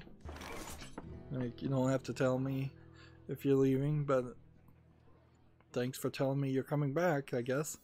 That's nice. Let's see. I think I already talked about this game, so I don't know why it's still here, but we have a game here on Steam called I Support Breast Cancer Research. This is not a game you should buy, in my opinion.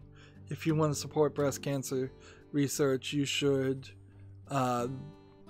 donate directly to a charity and get that tax write-off, not buy a product and then not be able to write it off. And I have no idea and no way of confirming if this game gives any money to breast cancer research or what organization it's actually giving money to.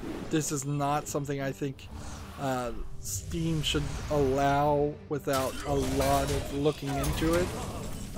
And this might be the beginning of a new series of scams that start happening on Steam.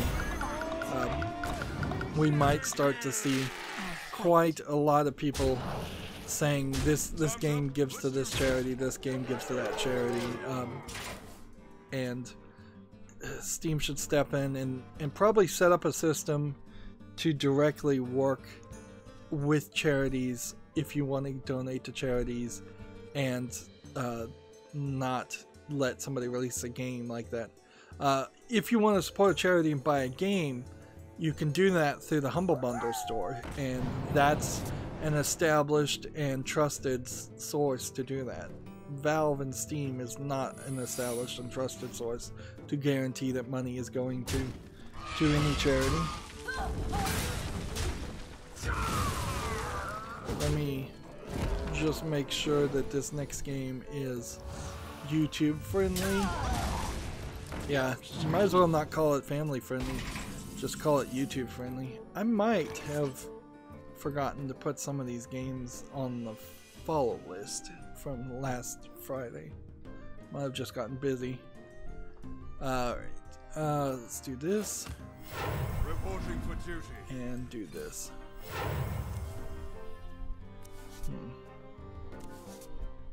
So we have a game on Steam called Lil Cycle Rainbow Stage. It's tagged nudity. It's a bunch of anime, moe, young-ish looking anime characters. None of the screenshots seem too offensive. It seems like it's girl-on-girl action. It's probably a visual novel. It's not tagged that way. It's being labeled as an adventure game. It's $19.99, which is about the price for a visual novel.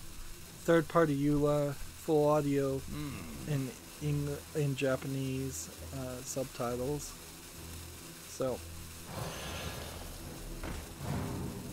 So that's something that, when it comes to visual novels, I put them on the follow list, even if they're adult games, just to see if they turn out to be the top few. Like, there's probably about 4 or 5 visual novels I actually want to cover if I ever get around to it. I have no idea how I'd cover it if it did have adult content, depending on how much adult content there actually is in it and how much would have to be censored. And that game saying it has nudity in it may be nothing. It might just be a hot spa scene, which is very typical in Japanese culture for there to have group spa scenes. TechRaptor has an article. Anthem increased the loot drop rates are now live for our high level loot. That's as much as I really want to say about that article, because I have no interest in Anthem, and I don't think very many people do. But if you are still playing it, that's something that I'm sure would be nice to hear. TechRaptor has an article. Valve updates its Steam review policy to diffuse review bombing. We had already talked about this before. I'm still not really upset with it, because I don't feel like the Steam culminated reviews at the top were ever an accurate representation, or so Steam has from day one been pretending like they were something that they weren't, and there's no reason to be upset now. You should have been upset from the beginning, and I really wasn't. Like, you can only trust reviews inside a storefront so much. If you go to Amazon and you see the reviews for some product is 5 stars and it's like an Amazon basic thing, you probably should take it with a grain of salt. I think there's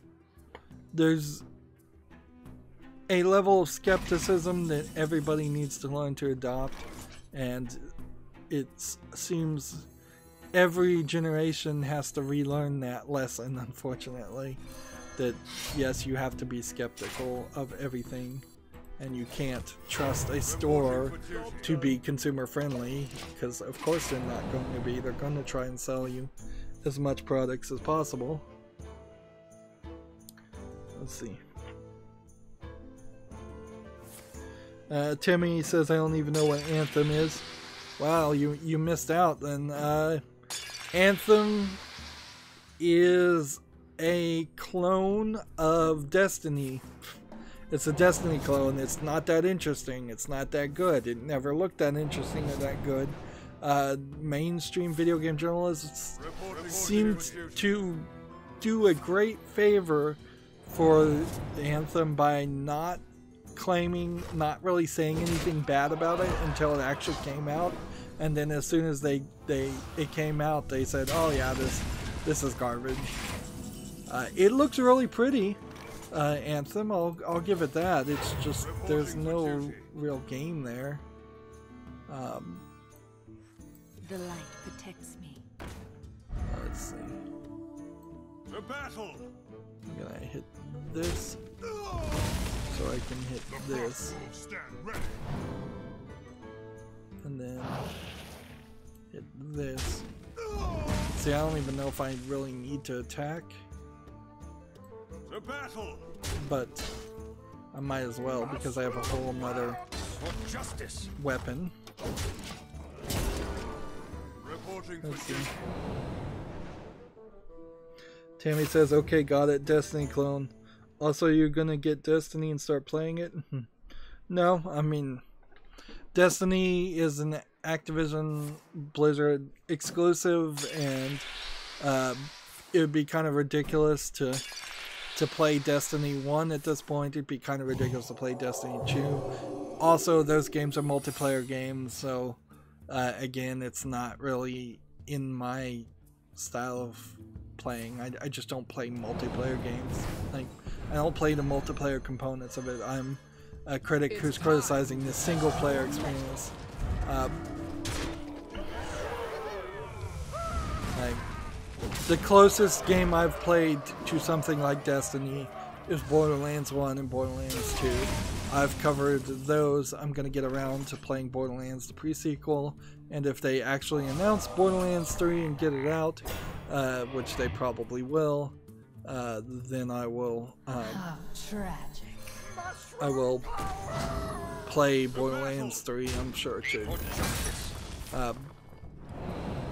But I play those as single player experiences too, so I'm definitely not having the experience that a lot of people are having. The battle.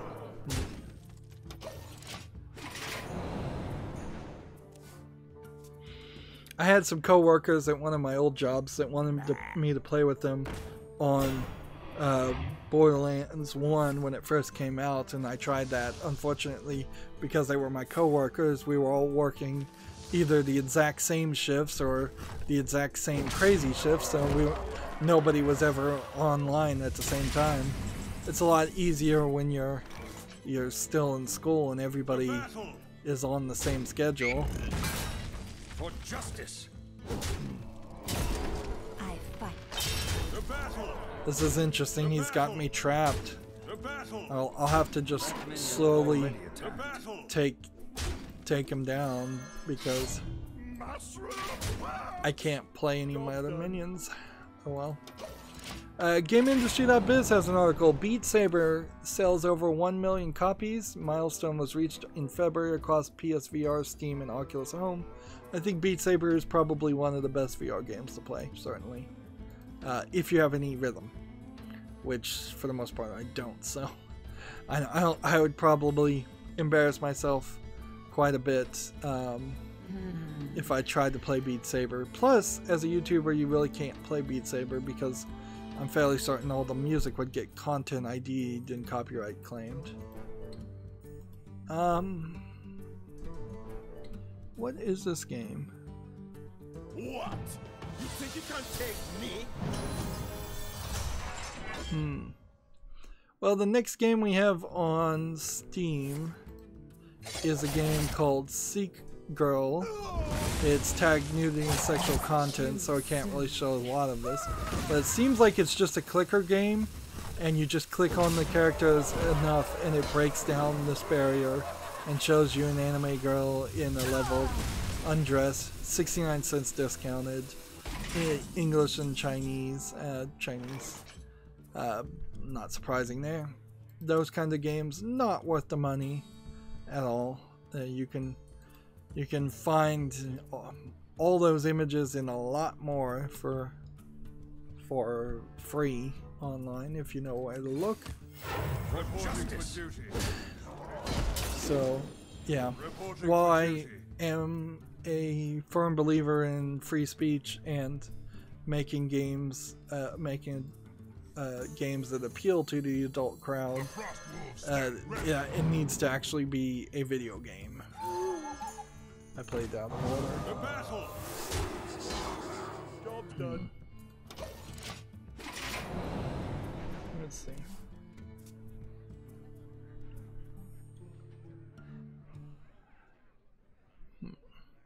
Next, we have a game on Steam, and all these visual novels and Japanese anime games seem to get released at the same time. I don't know.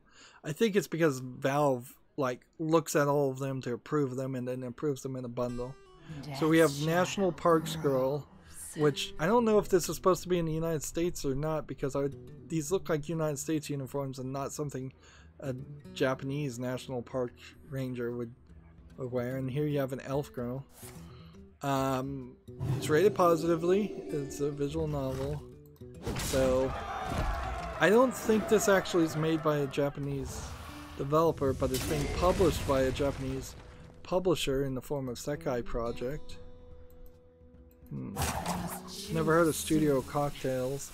It's $4.49, which is actually a little cheap for a visual novel, and it supports English full audio, and that is interesting. Although the distribution of future episodes tells me this very well may not be a complete story.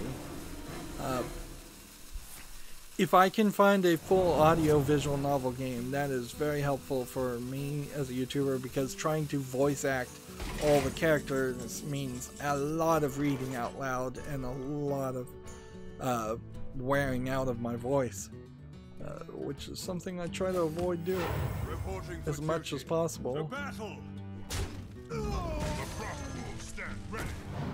Okay, let's hit that.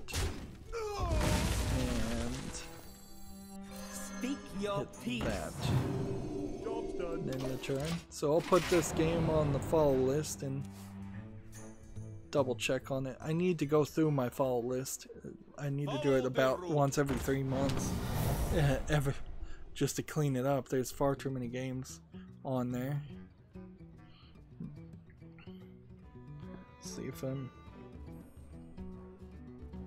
seeing anything on the chat.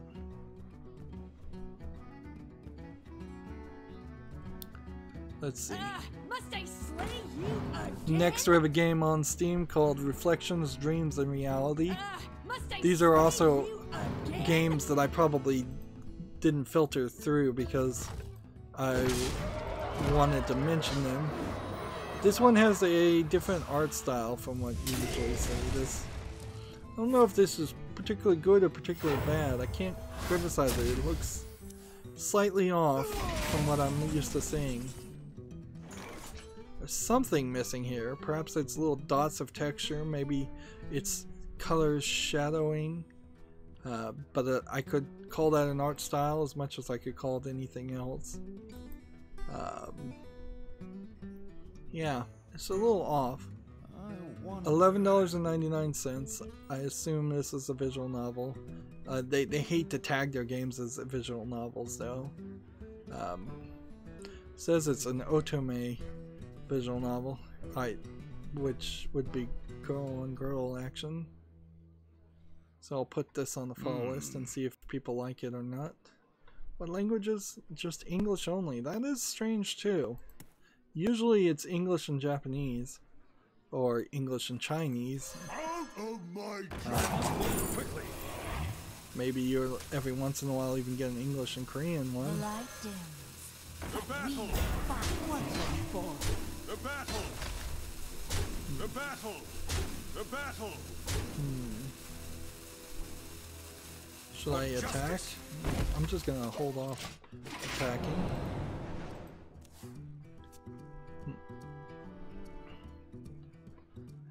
Yeah, all the Japanese games are coming out at the same time. Next we have a game, Senpai Teaches Me Japanese Part 1. I say it every time I see a game like this. This is not the way to learn Japanese. Without somebody listening to what you're saying and talking to you, without a native Japanese speaker, you won't learn how to communicate correctly in Japanese. You may be able to read the words, which is not very helpful, frankly, for communication. So if you want to learn Japanese, get a tutorial, get a real tutorial tutor and to teach you it. These might be slightly helpful secondary things, but there's no guarantee that this game is very good. It's probably not. It's probably a low effort game just to throw in some basic anime girls in school outfits. $9.59 seems a little cheap too, and it's episodic, so that's crazy. There's DLC for other kinds of characters. Buy the busty DLC character. Yeah, that's the wrong focus. This is not focused on education, so it's not something I would recommend people get. Handle it. Alright. Are we defending or are we To battle. getting rid of? I think we kind of have to defend. The battle. Move quickly. Let's see. Well, that won't kill him. What a So I'm just The gonna battle. do this. For justice. Reporting for duty.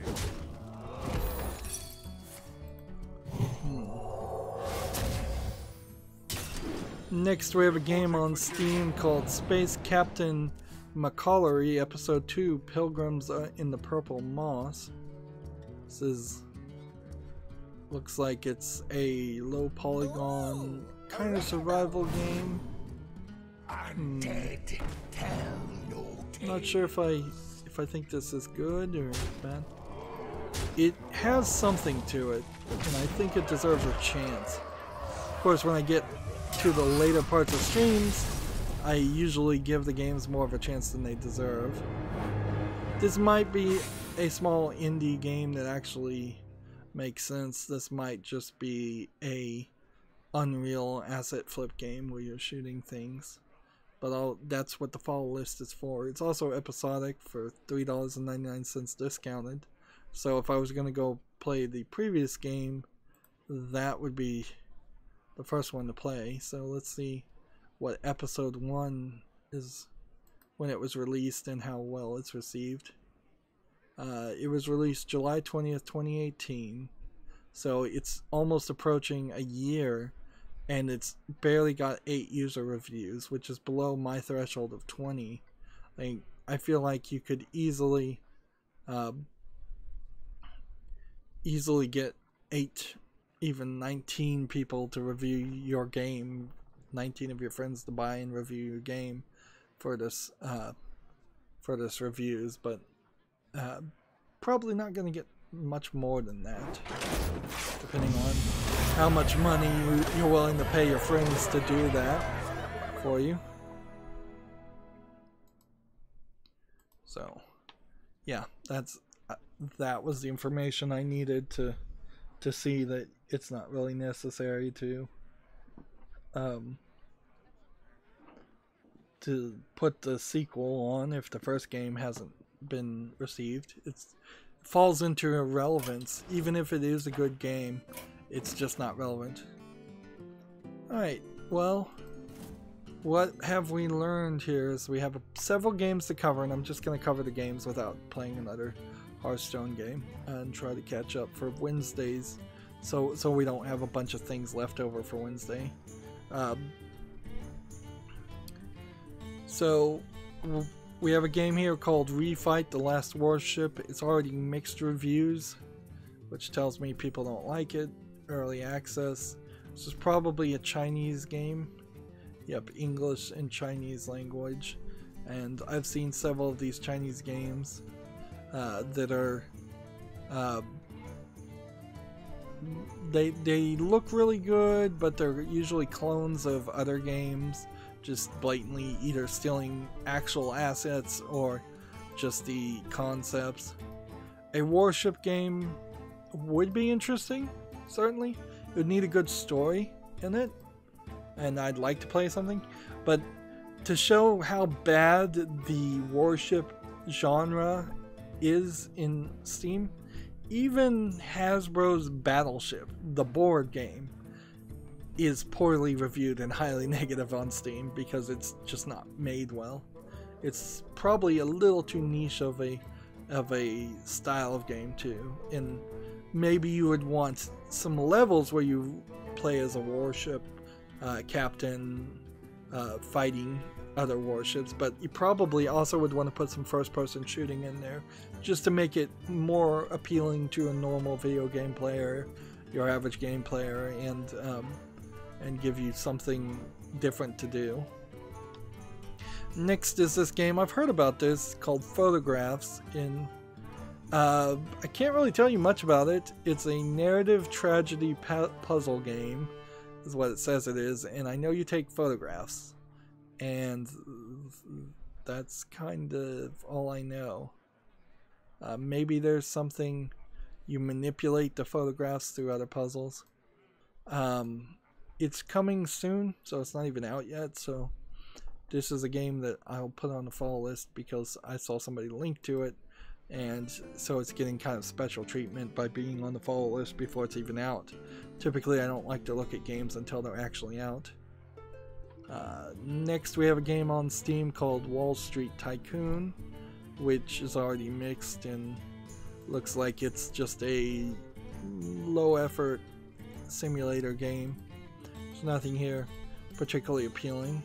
It's free, so I guess the price is right, but then there's bundles, so they get you with the bundles, I'm sure, to make it not really free. So yeah, that can be closed. And we have about 10 games, so this will take just a little bit of time. Next we have this game called Rico, and this is probably the most closest to a AAA game we've seen all of today. There really haven't been a lot of like 3D realistic graphic games released lately. So I don't know this developer, I don't know this publisher. This could be worse than it looks. It could be a cell phone game that is being ported, and it could be that it's very short and it's not very good. It does have single player. It's asking for $17.99 discounted, so I think it deserves a follow. This is probably a game that you will see some other people try out, and we'll see some reviews on it. There's though a large collection of games where you're fighting gangs or fighting drug traffickers that as just a basic concept, and those games have come out and tried to be sold for probably over a decade or two, and they get forgotten pretty quickly because none of the characters are very memorable, and it doesn't turn into a series that people want to play. Next we have a game on Steam called Isolation, ICE. This is one that might be VR and PC playable, so no, it requires VR. That's the problem. Some of these VR games you can play without VR, and I would love to I'd love to play some of the games. There's a lot of escape the room games that are in VR that if they just patched in a single player mode, I'd be happy with that. Seems like it's a co-op game where you're stuck in an iced-in mine. I don't know if you're attacking each other or if you're just trying to escape or discover something. It says co-op puzzle and exploration game for VR. It's $8.99, which seems a little cheap. And it's multiplayer only, so you can't play it single player at all, which means it's out as far as my consideration. So moving on, we have a RPG collectible card game, maybe a deck building game, I'm not sure, called Divine the Card Battles. Any small time card game might be playable if it's a deck building game and you have all the cards and there's or you collect cards not using money, if it's just something you unlock as you play. 300 unique cards sounds good for a start. $4 though seems a little cheap. Single player only, so there is no multiplayer. So this is a single player card game. So you might want to play something like Slay the Spire first before you would play something like this. The art style and the design is a question, certainly. I can't really see these cards from where I'm sitting. About 10 feet away from the TV though, so I'll put this on the follow list, see if people play it. If they are ever planning on putting multiplayer in this, a game like this has to have a pretty high player base, and I used to have a plugin that would say like what is the average number of people that played this game today, and that plugin stopped working. But yeah, if only 10 people are playing this in a day and it adds multiplayer, that's kind of pointless. And this would be down at the bottom of the list of collectible card games to play. Certainly you'd want to play Hearthstone, you'd want to play Magic the Gathering, you'd want to play a lot of other games first. Next we have this game on Steam called Monster Hunting for Love, which seems like it's kind of a clone of the Monster Prom game, but there's no real reason why you can't have two games around the concept of dating monsters. And there's a couple other games on my follow list or wish list of games where it is just a dating simulator in the sense that you have to survive a date. This is $3.99 with no discount, so I'm willing to put this on the follow list and see if people like it. It really is just going to come down to, for most games, whether people like it or not. Next we have a game on Steam called Cherry Creek, which looks like a puzzle game where you're spinning the roads to make a path. The thing about this is, I'm going to put this on the follow list, but you have to recognize that this is just the puzzle mini games that people put into so many other games. In fact, I last saw this in watching somebody do a playthrough of the Saw Xbox and PlayStation, Xbox 360 and PlayStation 3 games, Saw 1 and Saw 2. So it's hard to justify trying to play a game that is just the mini game that gets put in by default in so many other games. What could help make that work a little bit better is if it had achievements, but it doesn't, and it might be particularly short, so that would be a problem depending on how many puzzles here. I would want to see probably at least 100 in here. It says over 200 puzzles across 8 difficulties. So yeah, I'm willing to consider playing this, but I have to keep in mind what it really is and what it is really offering, because it's not much really. It's just Pipes, the old game called Pipes. Next we have another game that looks like it's a potential AAA game, Halzae, Halzae, Heroes of Divinity. Unfortunately, it's already mixed at 11 reviews, so it's probably a free-to-play, early access Chinese Dota clone or League of Legends clone. I get those two confused. Not sure if there really is much of a difference. Yeah, early access, free-to-play. People actually play free-to-play games, so they'll review them more. Plus, if you if you review a game that's free to play, your review will actually show up in this part without actually having to pay money. Otherwise, if it's a paid game, your review won't show up if you activate it via a key. You have to purchase it directly from the storefront for your review to show up here, which they don't make clear, and they need to. This is English and French, interestingly enough, but it's a more multiplayer game focused than a single player, I can guarantee you that. So, and it's a free to play game, so if you want to play HAL Z Heroes of Destiny, there's no reason for me to review it, just go play it and try it. Next we have this game, I think we already talked about this game even, Project Downfall. It looks like it's a Duke Nukem clone with a Quake-ish engine. It has a weird style to it, but I don't know if it's really bad. It's early access for $11.19, single player only. English, Chinese, and Polish. That's a weird combination of languages. But I'll put it on the fall list, see if people like it.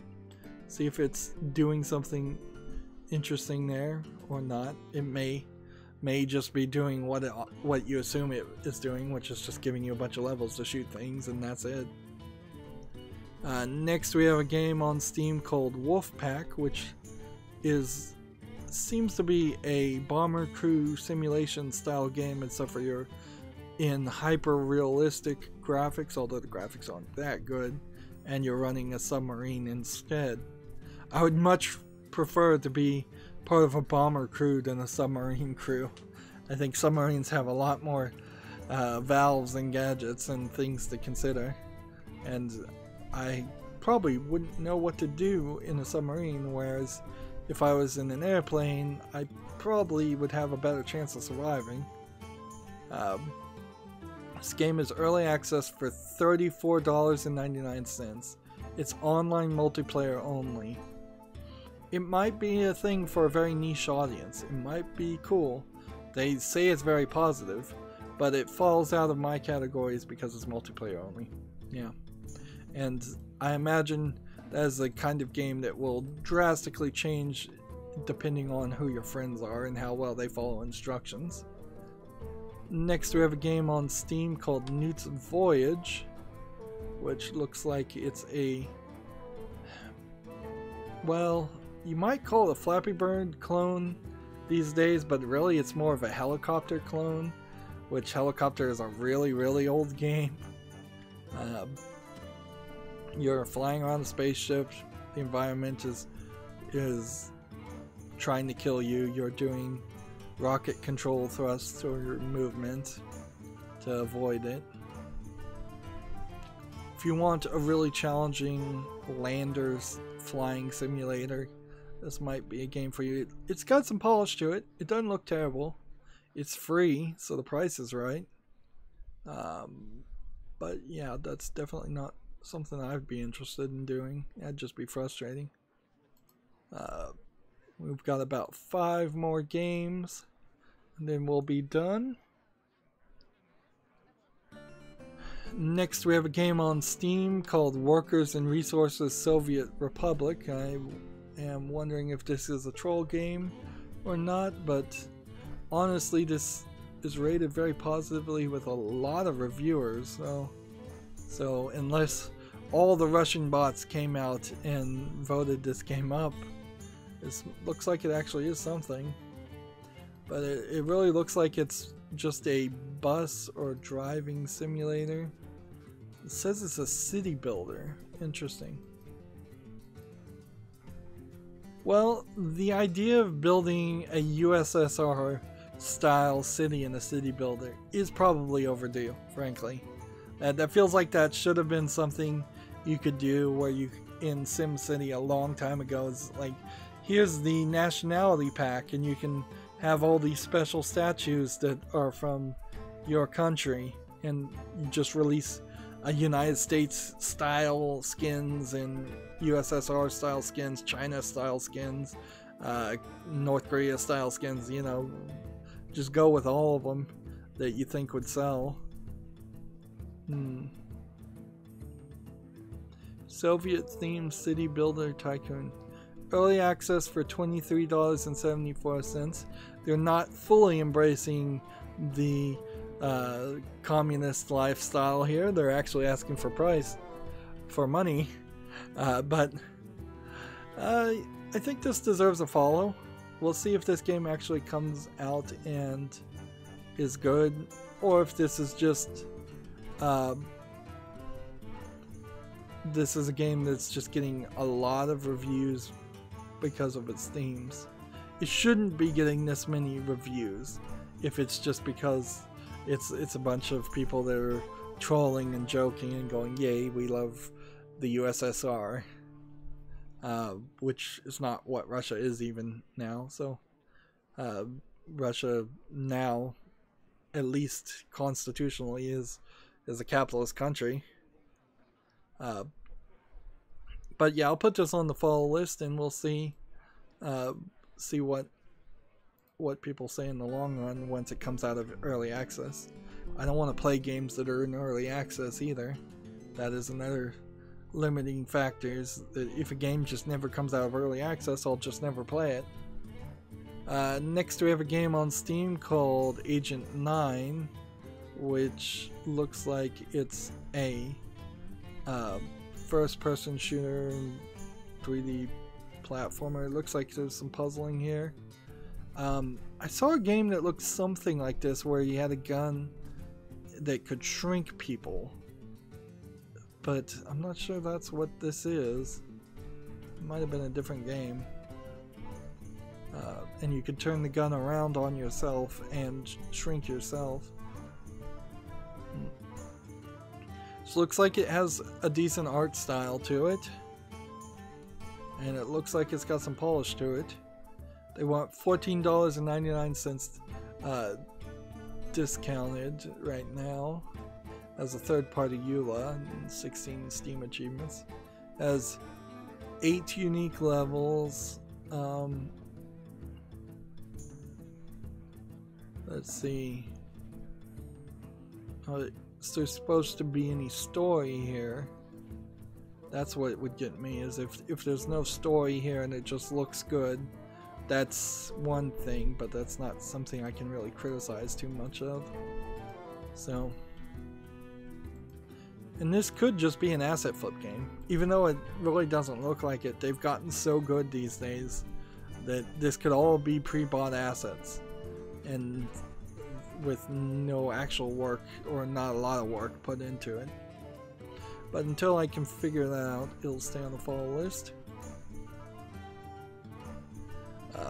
Next we have a game on Steam that is Legend of GBC Tycoon GBC, which I assume GBC is Game Boy Color, because this looks like this is an RPG Maker clone of, well, not a clone so much as a parody of Pokemon. Like, this definitely looks like Pokemon. This kind of looks like Pokemon. And yeah, this is probably a troll game, probably not that good, even though it is rated positively. Now, also, I think it's probably a cheap Chinese game. Yeah, in Chinese. English and Chinese languages. So I'm gonna dismiss this, but you know, a Pokemon clone game on Steam would be interesting. So if this is the one and you just insist on playing Pokemon on your PC, this might be your best bet to do it legitimately.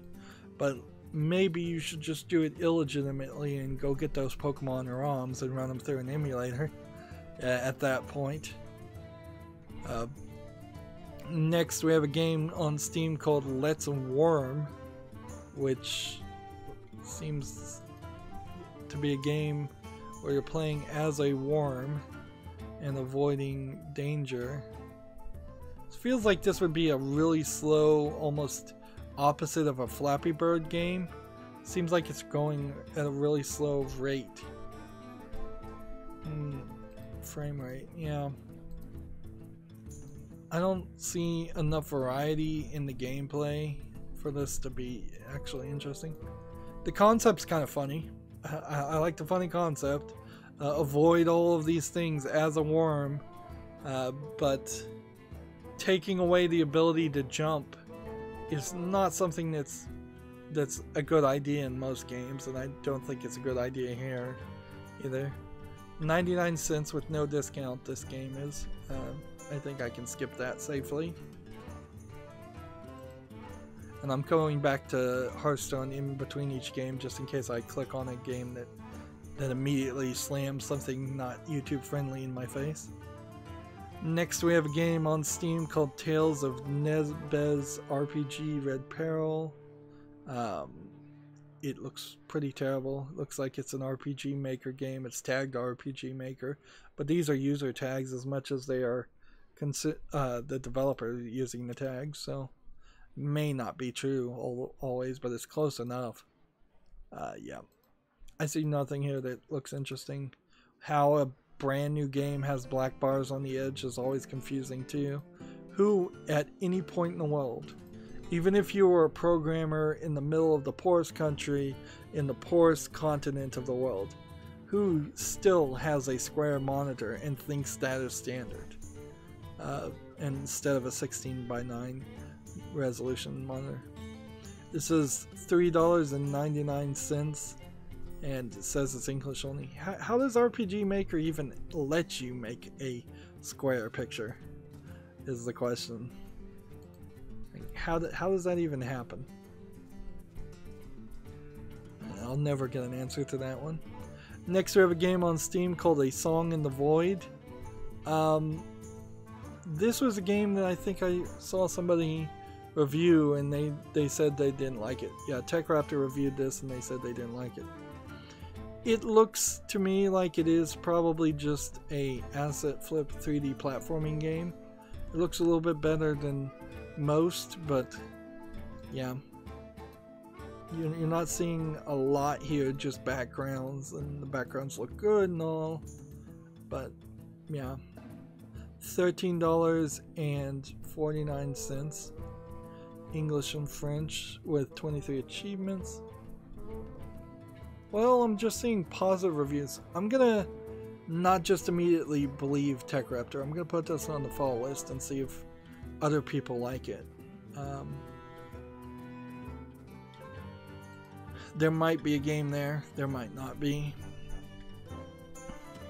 And then our final game for today, we have Battle of the Boros, B-O-R-O-S, which I think is a beat 'em up troll game if I was to guess. Yeah, even if it's not a troll game, this art style looks pretty bad. And you're back to a square game resolution, and yeah, it looks a lot like MS Paint graphics in some places. Just not very good visually. They want $9.99 for this game, and yeah, that's easy one to forget. So we went through about, I would suspect, 30 to 60 games, and we managed to get it down to about 10 games that deserve a little bit more of a view to look at. Now I'm looking at the Humble Bundle store, just as I do at the end of every stream, to see if perhaps there's a new bundle worth mentioning. No, but the Humble Indie Bundle is about to end in, I believe, 15 hours. And the Books Bundle for the Horus Heresy 2019 is about to end too, if that interests you. So we'll probably, on Wednesday when we do the Tavern Brawls, assuming I don't do a special stream on Tuesday because the new expansion comes out, which might be the case. But on Wednesday we'll be doing the Tavern Brawls, and there might be a new bundle there. Even if there was a special stream, I suppose it wouldn't change anything about the talking about the Humble Bundle, because I wouldn't do that on a special stream. And so we are an hour over, and we are done. I want to specifically say thank you to Timmy Timmy. I've probably shifted how I was pronouncing that several different ways. But I want to thank everybody for chatting and helping me have more of an interesting conversation while playing Hearthstone. And that's it for this stream. As always, I ask you to like, share, subscribe, comment, and watch every second of my videos. If you want a friend to follow me on any social media sites, there's a bunch of links down below. When you subscribe, please click the notification bell. And after doing all of that, if you want to support me even further, there's a link down in the description to Patreon, which would be greatly appreciated. Or you can friend me on Steam and gift me a game off my wishlist. Thank you for watching. Have a good evening.